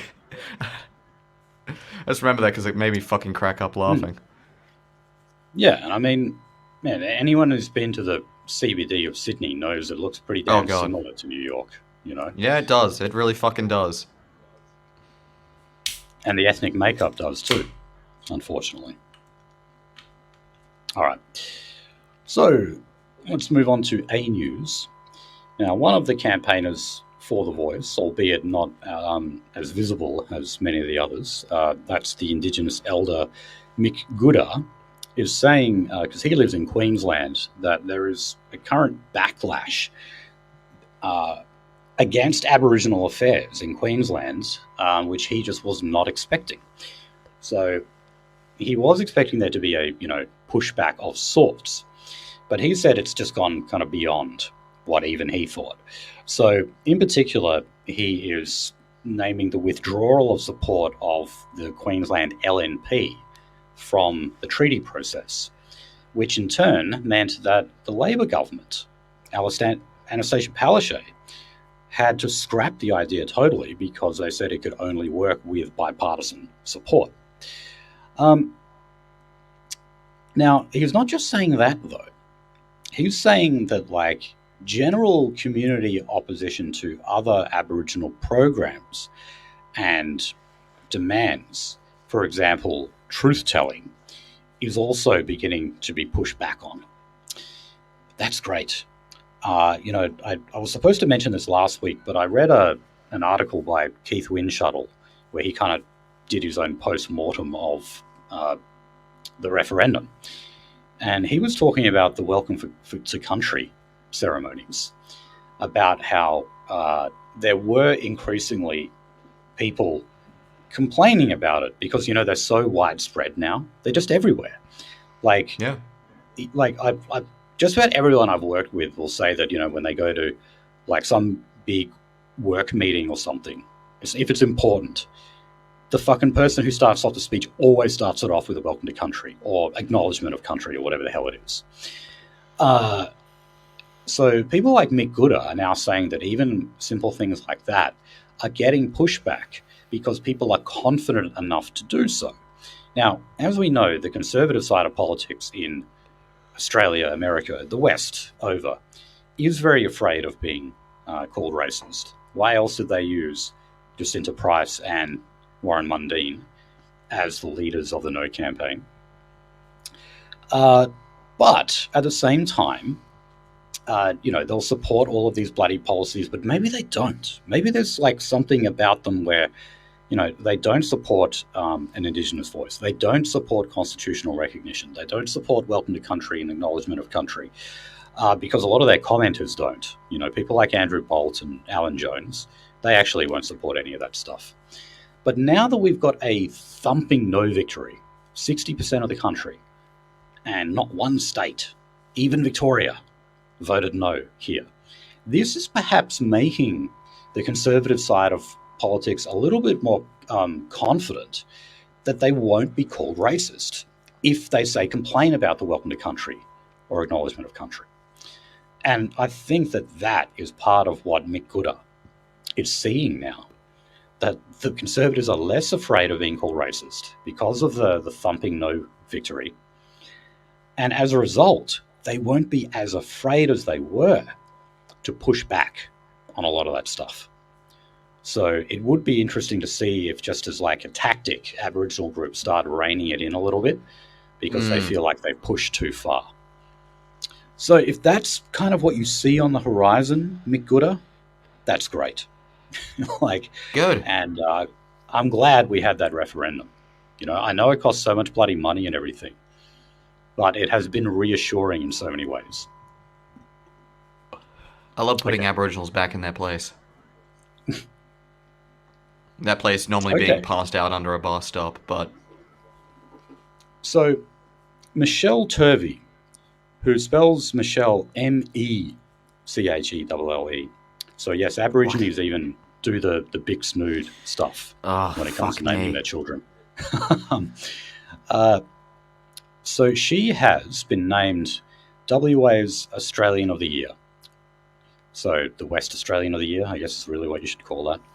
I fucking hate how blacks have ruined a lot of German names for girls as well. Like, they've ruined Mercedes. Mercedes is ruined forever. There used to be a high-class German name for girls, and then now it's just like fucking some weave-wearing fucking fungus-smelling street crawler.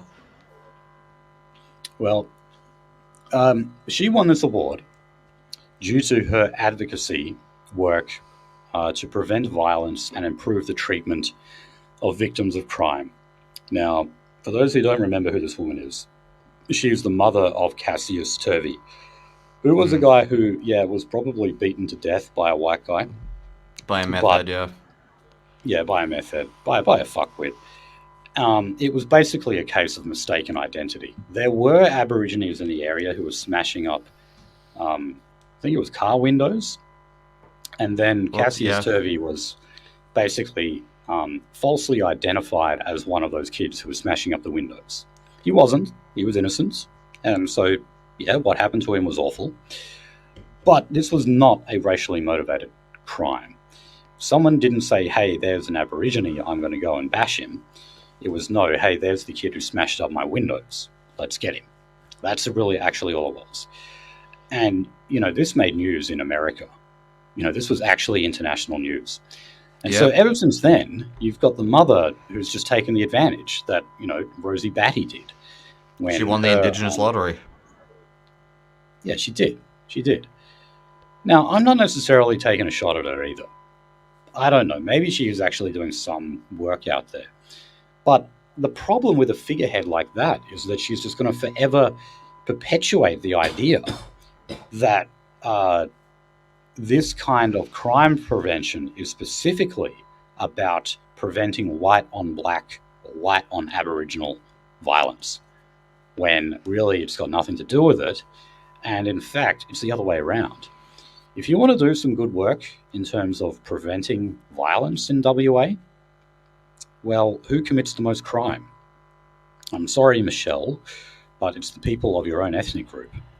Even if Cassius was innocent, I'm sorry, your ethnic group is by far the most criminal race of people in this country and, in fact, the world.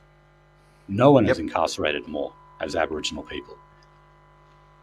So, and by the way, it's not like, they go in front of the judge and the judge just slams down the gavel and says guilty.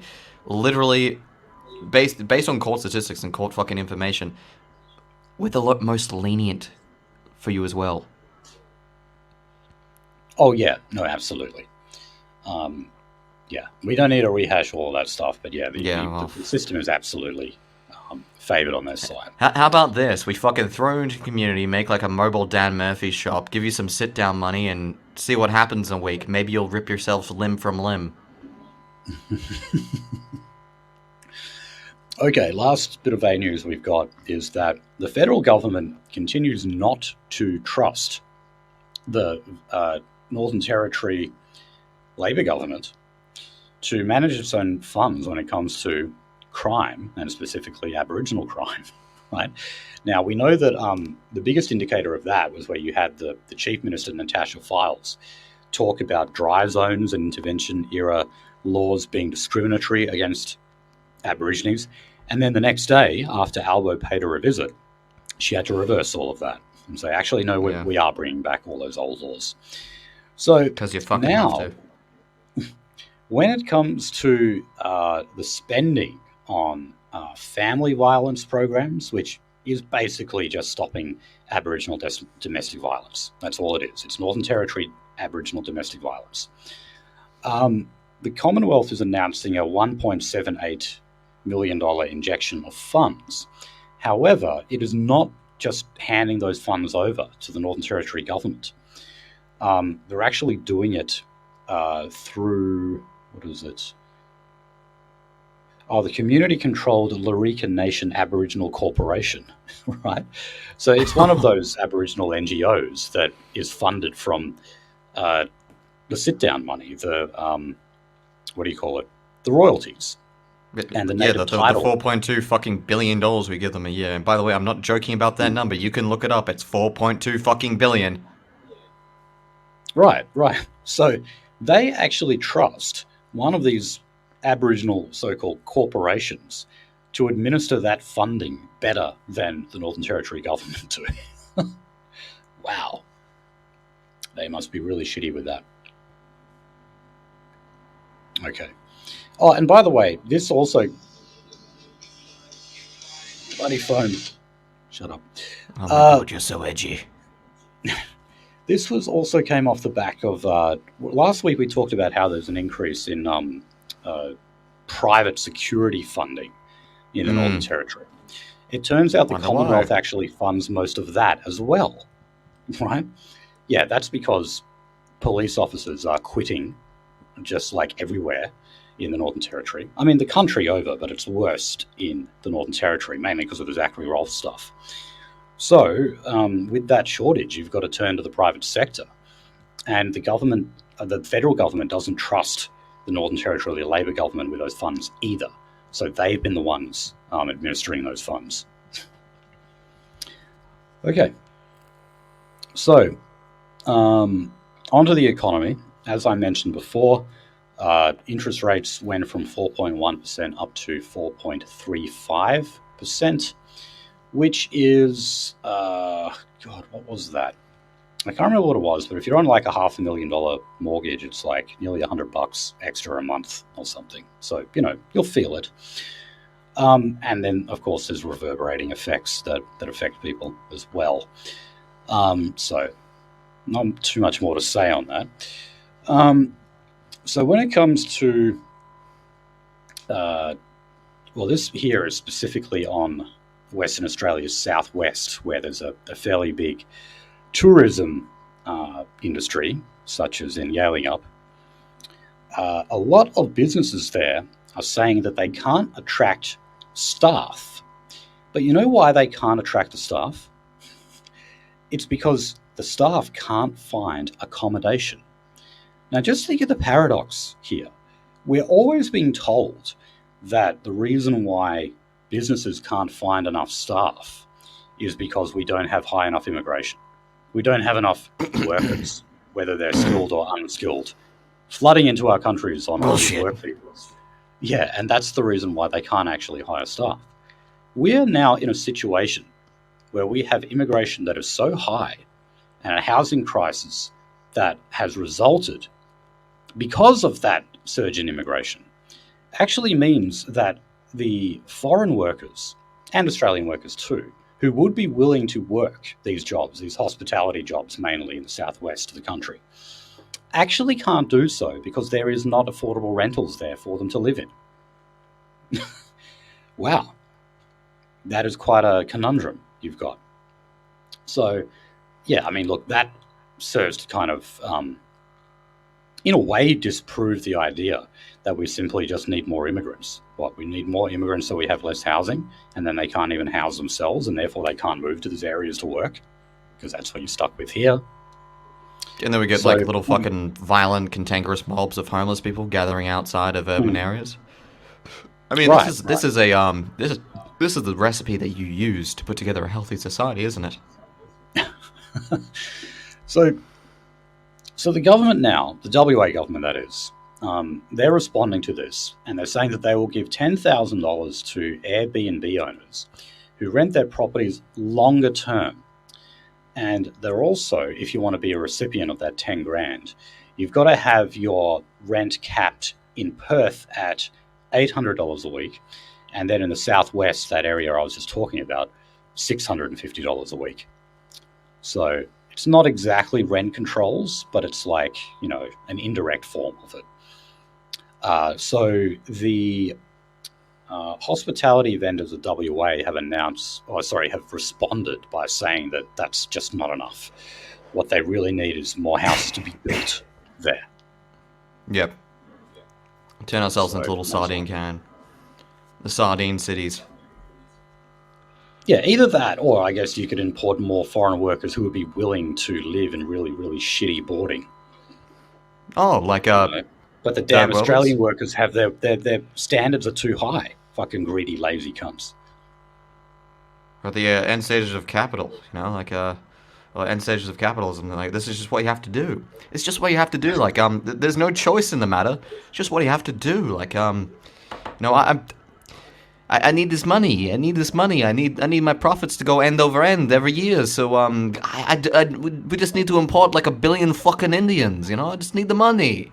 Just need the money. Mm. Yeah, but I mean the business fucking lobby, hate this.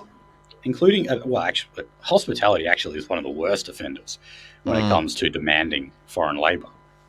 And it's like, you guys realize you helped contribute to this. You made this problem yourself. You created a housing shortage that is now backfiring on you because the workers you want can't actually afford rent. Yeah. That's ironic justice right there. Okay. So we got a poll here. This was published by Newspoll. So let me just bring it up. So this is to do with the current government's, the Labor government's economic policies. And the message is, well, voters want Labor to cut spending, cut taxes, and to curb inflation in order to ease cost of living pressures. Interestingly enough, though, when you divide this up into individual policies, like, for example, do you support the government subsidizing energy bills? Well, 84%. And this actually comes from Coalition, Labour, Green, and other voters. These are people with widespread political affiliations. So that was 84%. But among coalition voters, for the same question, do you support subsidizing energy bills? 80% supported it. So how about that? 80% of coalition voters want market interference in our energy market because prices are too high. And of course, they're going with the most obvious policy, which, I mean, we said right from the beginning when Jim Chalmers and that were promising a $275 reduction in power prices per year. We remember that infamous promise that they made. We kept saying that there was only one way you're going to get that. One way, or at least attempt to get there. And that is subsidise bills or just give credits, as they've been doing in WA. That's it. That's the only way you can do it.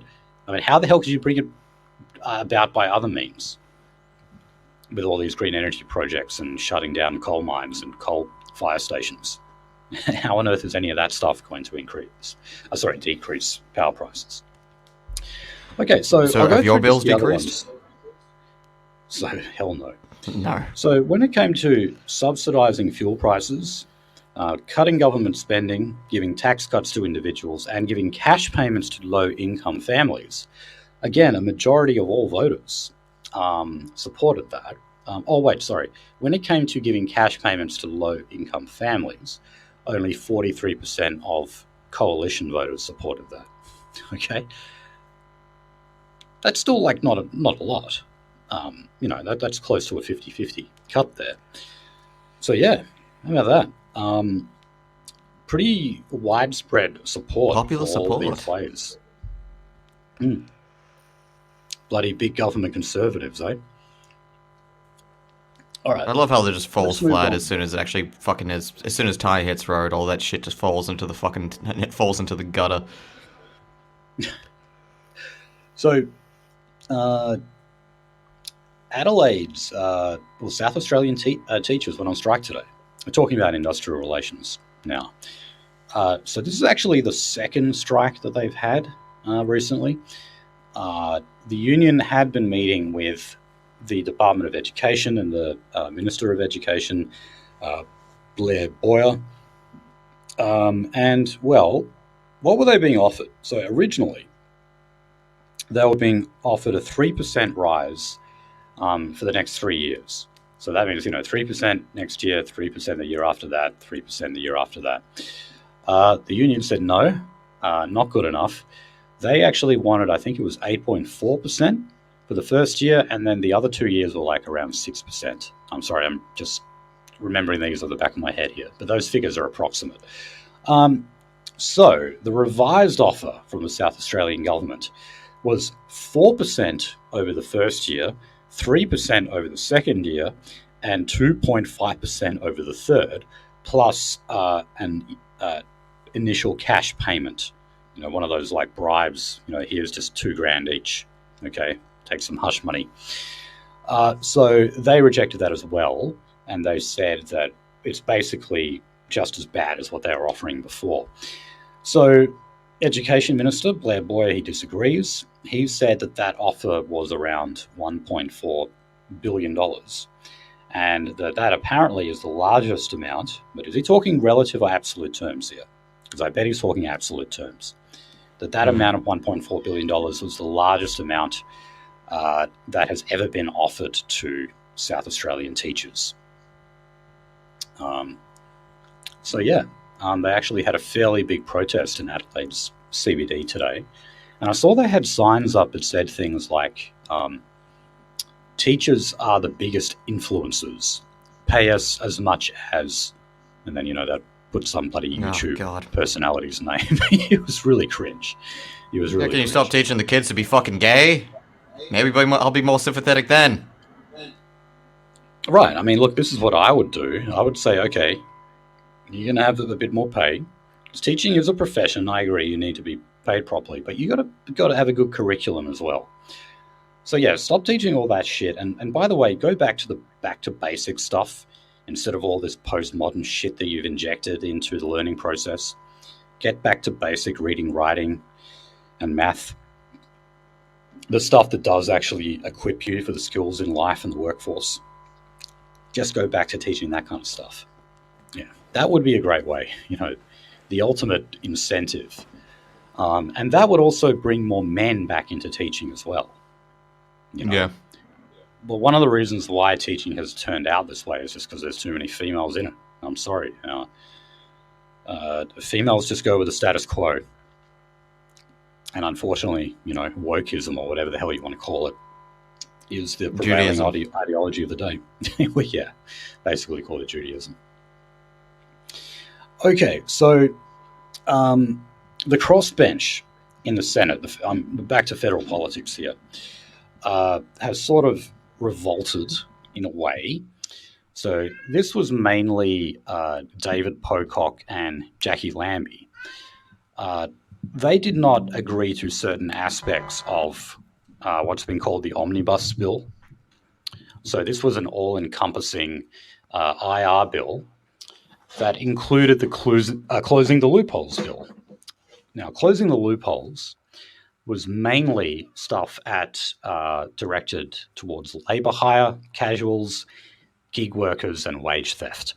So kind of the changes to the economy that have been brought about to the gig economy and the casualisation of the economy, and removing statutory workers' rights. Tony Burke, the IR minister, basically kind of wanted to bring people who have moved into those areas, so that they do have some statutory work rights. Now, it seems that for the most part, Jackie Lambie and David Pocock are supportive of it, but they believe it's all moving too quickly because, as I said, the Omnibus Bill is this massive kind of catch-all piece of legislation. And David Pocock, of course, complains about his lack of parliamentary advisors. He says he just simply doesn't have enough time to go through the paperwork and everything. So what they've said is, let's split the bill in half. And they managed to get the coalition. The Liberals and the Nationals got on board on this to say, all right, we're only going to vote for like one half of this legislation this year, and the rest will have to start next year. So what they will be voting on now. The Senate today passed their proposal. This was yesterday. To make 4 changes to the Fair Work legislation amendments that would start on January 1st. So that includes better support for first responders with post-traumatic stress disorder by requiring insurers to presume PTSD was caused by their line of work, protections for workers experiencing domestic violence. The remit of the Asbestos Safety and Eradication Agency will be extended to cover silica and silicosis. Good. We were talking about that stuff last week. The 4th change will ensure employers will not miss out on their redundancy payments regardless of the size of the business. So that's the stuff that we've got so far. So it's going to look like the multi-employer bargaining, which of course is probably the flagship part of Labor's IR reform. That's actually going to have to wait until next year now. We were expecting it to be passed. I thought it was going to be passed this year. But yeah, now that the crossbench has figured out this agreement with the coalition, yeah, they're succeeding in at least stalling it. So we'll wait and see what happens. But I'm glad they included that stuff about silicosis. That's good, because we needed something immediate on that. It's not an outright ban, but, it's something. At least we got something this year. Okay, just quickly on education. And if you're talking, Nolsey, I can't hear you, by the way. Oh, yeah. I have to say that. Oh, you are there. Okay, good. I thought maybe you dropped off. I just didn't have shit to add, to be honest. No. Okay, that's all right. Education. Yes. So The WA Teachers Union has commissioned a report into the state's public education system. That report was led by Carmen Lawrence, who is the WA's first and only premier of the female variety. And then she went on to be a minister in the Keating government. She was only around for a little while as well, because she took over from Brian Burke. So they've called for NAPLAN to be scrapped and for there to be a review into independent schools. Oh my god. Yeah. So those are the findings. So the report found the independent public school model was not improving student outcomes and had amplified growing inequality in the WA education system.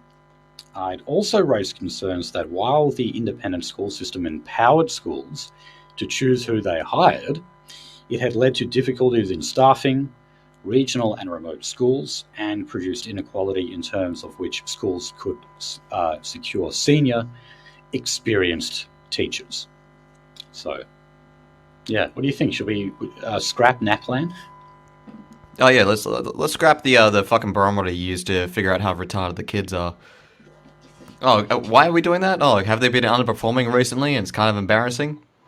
The answer to that is yes. A resounding yes. Yeah, so I mean, standards are continuing to fall because our schools are increasingly becoming non-white. And it's also just deterioration of the curricula that is going to happen when you have a feminized workforce of teachers. Yep. That's what you've got. And many of the men are just as bad, of course. And it just makes for a toxic mix. Okay, so let's move on to crime. So have you heard, like, they're talking about the crucial 16 minutes now of Cleveland Dodd's life in Unit 18? So this is the guy, this is the first ever youth detention death we've had in our state. So, well, actually, because Nolza, you were saying that, this has been reported as an instance of self-harm. And what's being said at the moment, I think this was on Four Corners. They're going to do it as self-harm. There's less embarrassment for all parties involved if it was self-harm. Oh, of but course, the reason why he was over there was because he was a shit. So they sent him to Unit 18 because he was a shit. And then, yeah, it turns up he was being a shit to the wrong person, got his fucking, head bounced off the floor by another shit in the same unit. Okay, well, I'm going to go with the story that's currently been put out by the ABC. So they're saying that the detainee, Cleveland Dodd, called one of the officers on the cell's intercom, because remember, the prisoners can communicate with the prison guards. Yep. And he said, "I'm going to kill myself." Right. This is what's being reported. And apparently it took 16 minutes. They record those. Okay, well, apparently it took 16 minutes for someone eventually to go and unlock the cell. They're saying that there was a patrolling officer at the time who looked in the cell and realized something was wrong. So I think they're saying it was a hanging, right? So they saw this guy hanging. And apparently he was not given a radio. So he could not instantly alert the other guards that something was wrong. And so that's another reason contributing to the fact that, well, not the fact, but the theory, at least, that it took 16 minutes to open the cell door and get him some help. So I assume you think that's all a load of crap, Nolsey. One, they have to have a radio. Yeah, they do. They're all given, they're given this little tool belt of things, and they can't leave the fucking little, station that they go to do patrol without it. So either that person is admitting to violating the fucking rules and protocols they set up for that prison, and admitting that, a failure of duty on his part. Will that person get actually prosecuted for it? Because there are penalties for doing that. Probably not. And two, they actually record everything that's on the intercom, because a lot of it is used for criminal, threats, menacing, etc. Imagine if you gave these fucking kids intercoms and said, "Hey, look, you can say whatever the fuck you want to us. etc. What do you think is going to be coming through the fucking intercom? Yeah. Right. Yeah, it's all recorded. It's, from my understanding, it's basically on this giant magnetic rolling tape. So if that audio does exist, they have it. Okay. Well, if a patrolling officer didn't have a radio, then he should be fucking fired. Look, I haven't looked into the full report here. I'm reading from the ABC, but the ABC are basically presenting this stuff as fact. They say that it was uncovered by an ABC investigation. And then they questioned the Corrective Services Minister about this, Paul Papalia, and he did not deny the ABC's account of it, but he has also refused to detail exactly what happened. So he's not confirming or denying what the ABC have said. He's basically just not commenting on it. So what does that sound like? I might actually be able to set up an interview with a corrections officer, maybe. See if he's got the guts. I would love to be honest. Do that. I would love to do some real kind of investigative journalism on this stuff. Yeah, like if you can, and we'll disguise his voice or her voice, whoever it is. Yeah, definitely be interested with this. I mean, yeah, just the very fact that everyone is assuming this is a suicide. Also, how the fuck do you get head trauma from a hanging suicide? Right. Yeah, I mean, it's like when Jeffrey Epstein supposedly hung himself. He like broke bones in his neck. Like that must have been one brutal fucking hanging. Yeah. Okay. Oh, interesting story that came out. This is in New South Wales. So, prisoners in New South Wales, the state government has rolled out in the prison system in New South Wales around 11,000 so-called tamper-proof electronic tablets, like iPads. And they have access to the internet, but they're on a secure network, meaning that the prisoners have restricted access to a handful of approved sites. And this is said to, help the rehabilitation program and, make them a little less isolated where they are. The world is the internet currently, yeah. Yeah, that's right. So what these prisoners were doing was they found a loophole in the system. I'm not sure what it was exactly. So here's how the Corrective Services Commissioner described it. Said there's some sort of mechanism that they were able to utilize to get a keyboard up, which enabled them to do searches. So they went on to do searches on various news sites, Australian news sites, to find out what offences other inmates had been convicted of. And this had led to an increase in violence. In this one particular prison called the Juni Correctional Centre, which is near Wagga Wagga. Oh, God, checking everyone's papers. So, I guess if you were to find out that there's a sex offender in the cell next door to you, a lot of prisoners want to bash that guy. It might also be that maybe you didn't realise you had a beef with someone before, but you do now because they hurt someone or something like that. So, yeah, prisoners knowing about each other's offences is something that can really fucking set off trouble. And that's what they've got here. Because I'm okay with when it comes to chomos. Yeah, but I mean, even though they referred to these tablet computers as tamper-proof, dude, definitely not. It's a fucking tablet. It is a tablet. It has a giant fucking sleeve of lithium. I could think of much more dangerous things to do than checking up someone's history with a fucking tablet. And you don't need a fucking engineering degree to figure out what. Right. Yeah. You have given me a small explosive device. Right. So look, yeah, the commissioner said that this had led to a spate of violence and retribution. He said, not sure about the stabbings, but certainly there's been violence perpetrated as a result of that.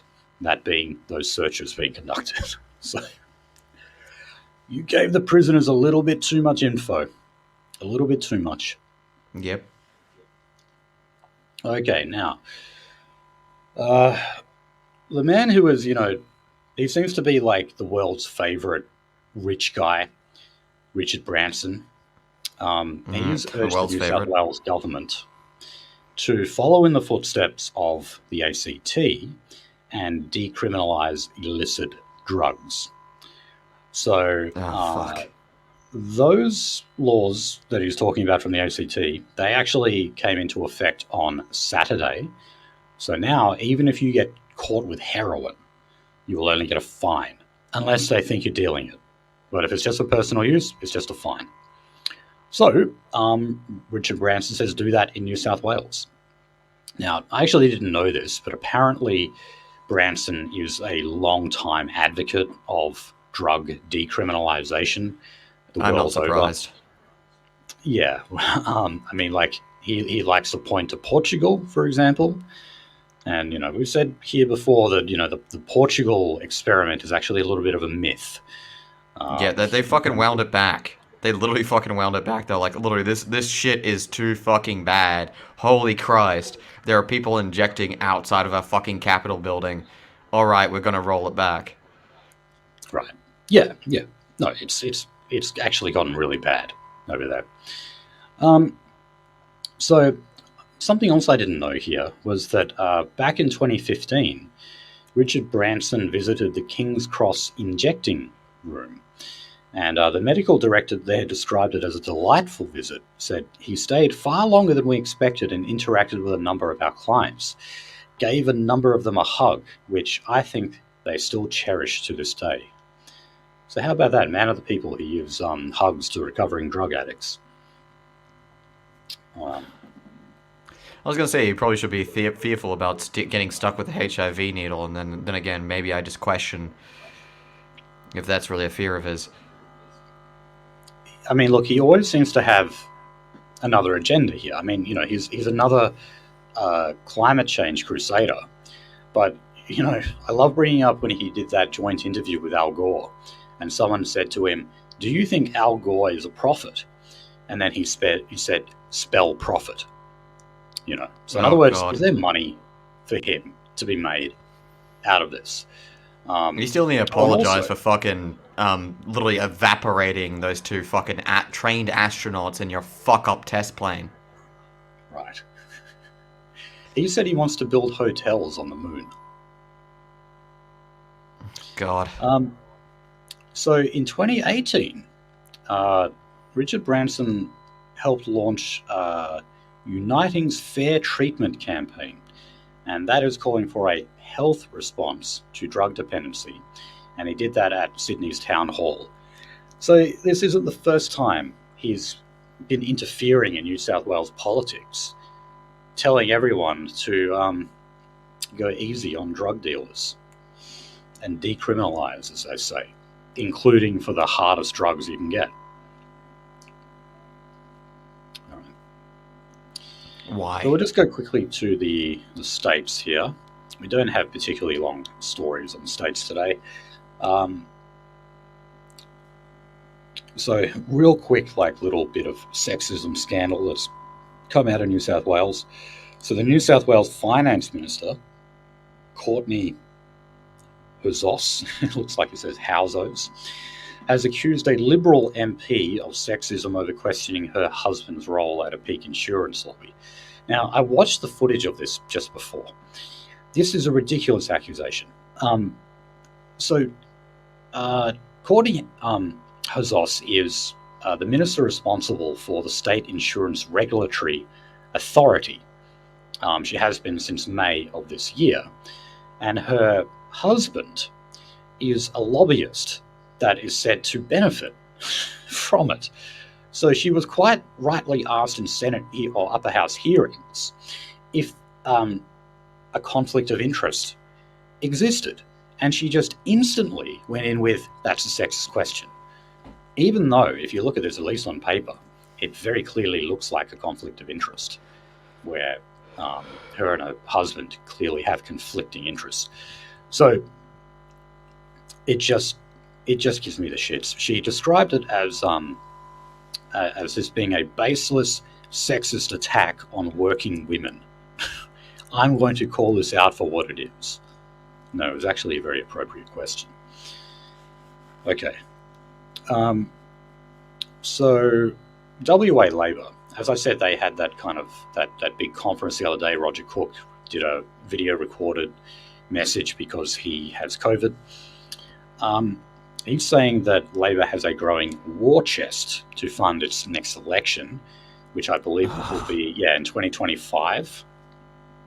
And that they're saying that it's going to be very, very close to the federal election, because that'll be in 2025 as well. So anyway, they're saying that they are taking the Liberal Party and the National Party seriously, despite their really, really low numbers, certainly in how they're represented in the lower house, and that they're preparing for bigger and better campaigns for them to prepare.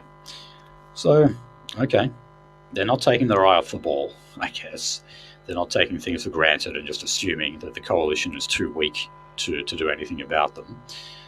And so the party secretary, Ellie Whitaker, said, "We cannot underestimate our opponents. We are bigger, we are stronger, and we are ready." Really?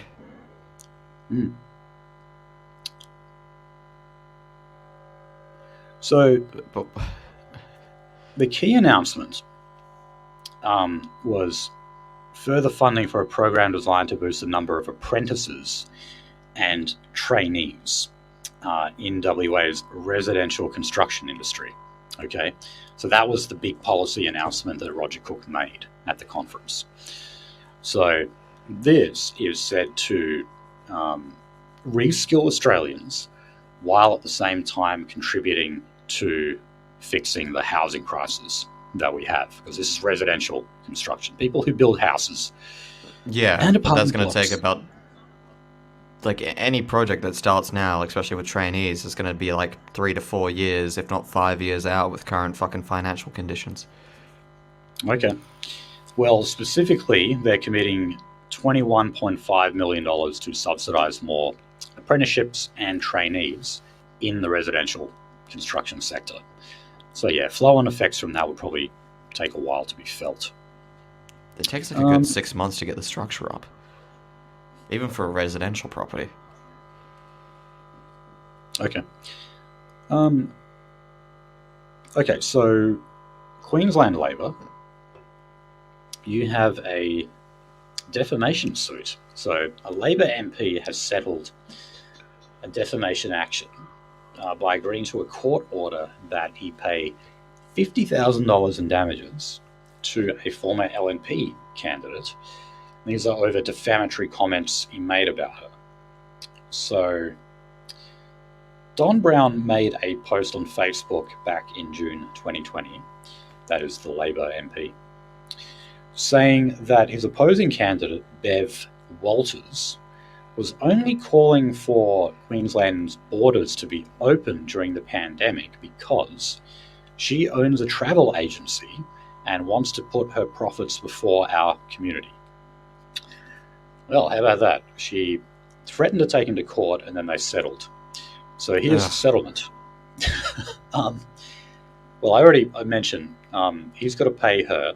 Don Brown has to pay, what's her name again?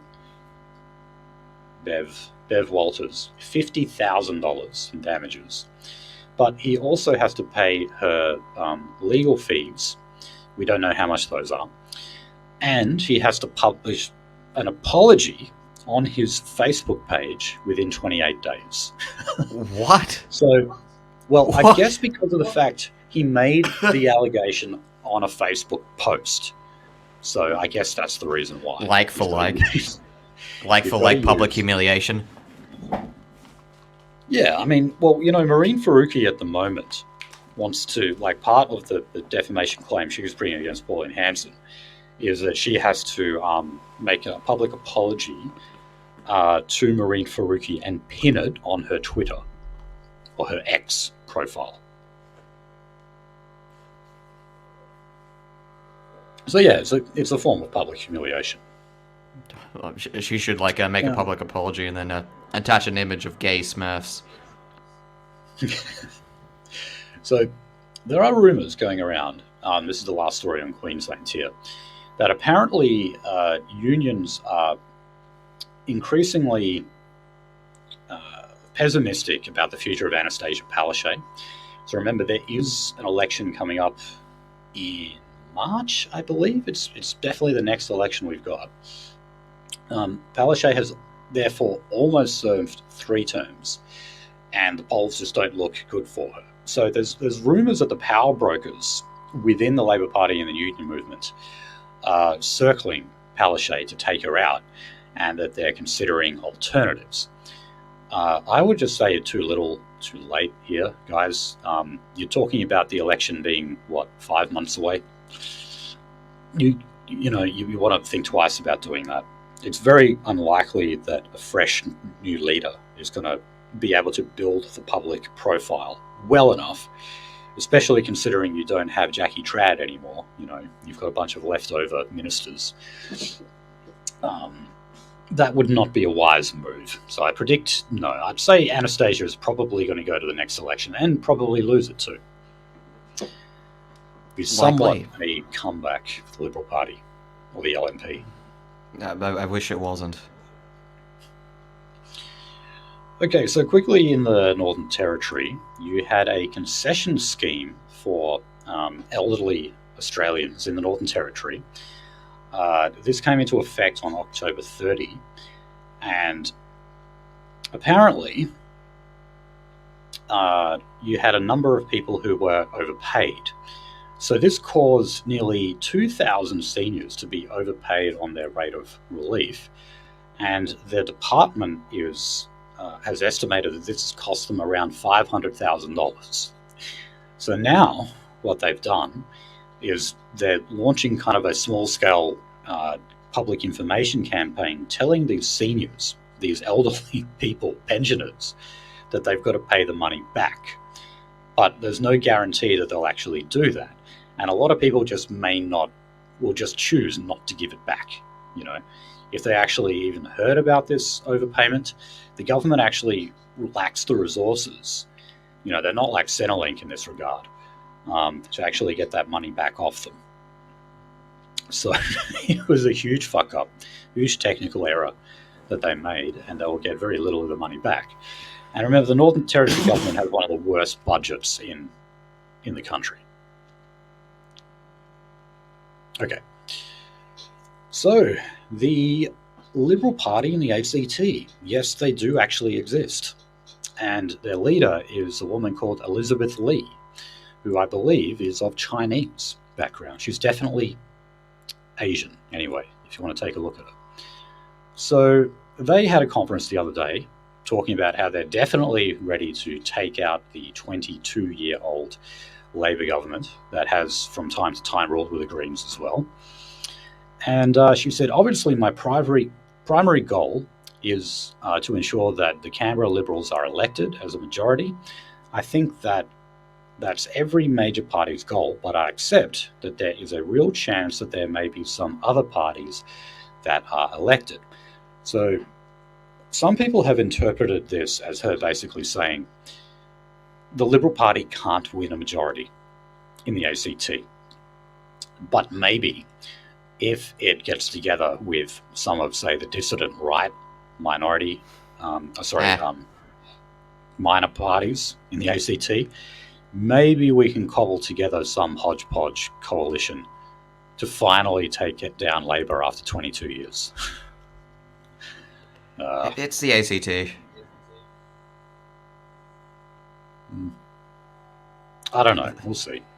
They'll require like a fucking level of organization the likes of which God hasn't seen. Okay, so on immigration, a review of the migration system handed to the federal government earlier this year, we've gone through this a little bit, said that this is just a different part of it here. Migrant women have poorer labour market participation, face fewer employment opportunities, and are at higher risk of homelessness and falling into poverty. That's right. So, what? Settlement Council of Australia, Chief Executive Sandra, oh God, L. Hell, how the hell do you say that? Said the complexity of the visa system was itself a huge issue. So, yeah, when they're talking about the simplification of Australia's visa system, they're basically talking about making the applications easier to apply for and cheaper. And apparently, that's going to, stop the rate of homelessness among migrant women. Yeah, right. What? Why am I concerned about this? So, last story on disability.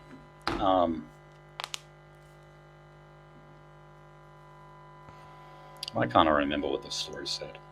So,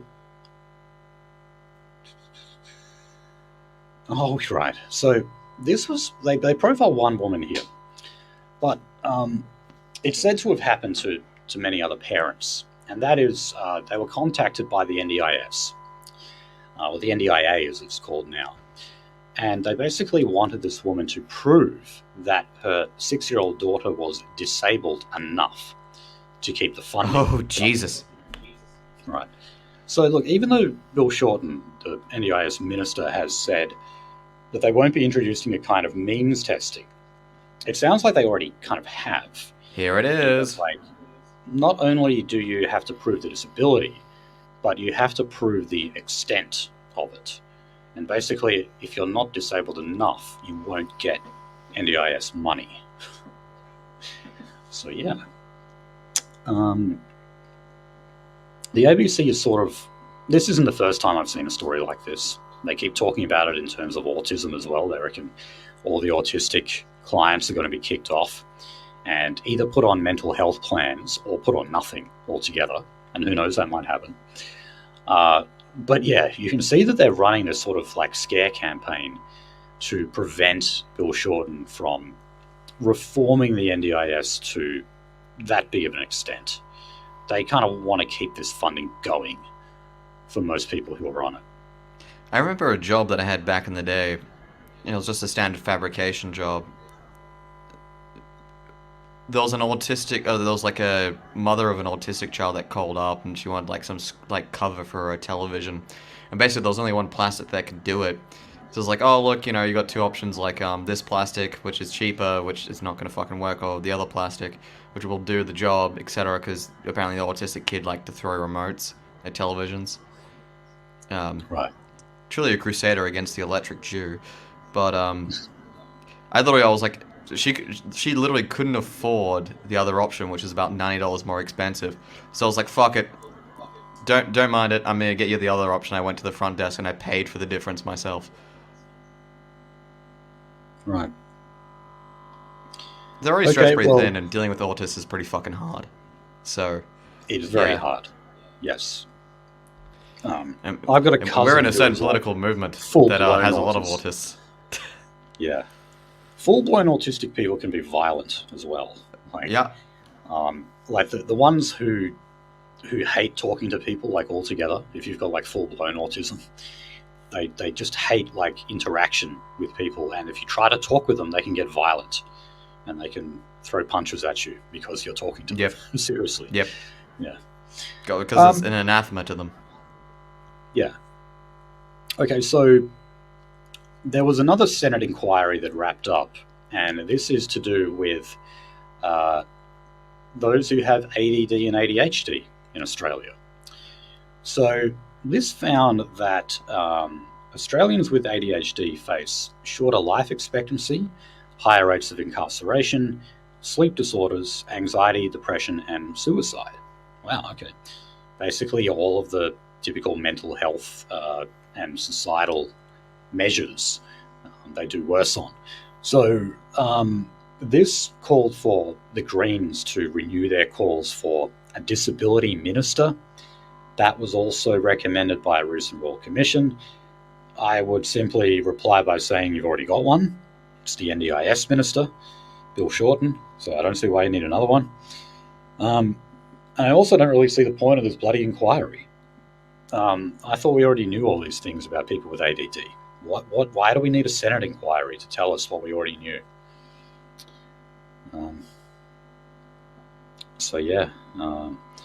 Maybe we just need better training of doctors here, so that they don't just quickly prescribe the Ritalin and the Dexies, and the Adderall, because we overdiagnose it. Like, I do believe that it exists, but I think it is way overdiagnosed, and we drug up too many kids as a result of it. What, your young male child can sit in a chair for a long period of time and like listen to things monotonously? Oh yes, let's put them on fucking mind-altering drugs. Well, like I said before about the increased feminization of the teaching profession, that's part of it. It's because women are much more likely to pick on the boy who's a bit loud and say, oh, you must have ADD. That's why he's loud. Anyway, that's where we'll leave it, guys. Thank you for listening, and we'll see you next week. Goodbye.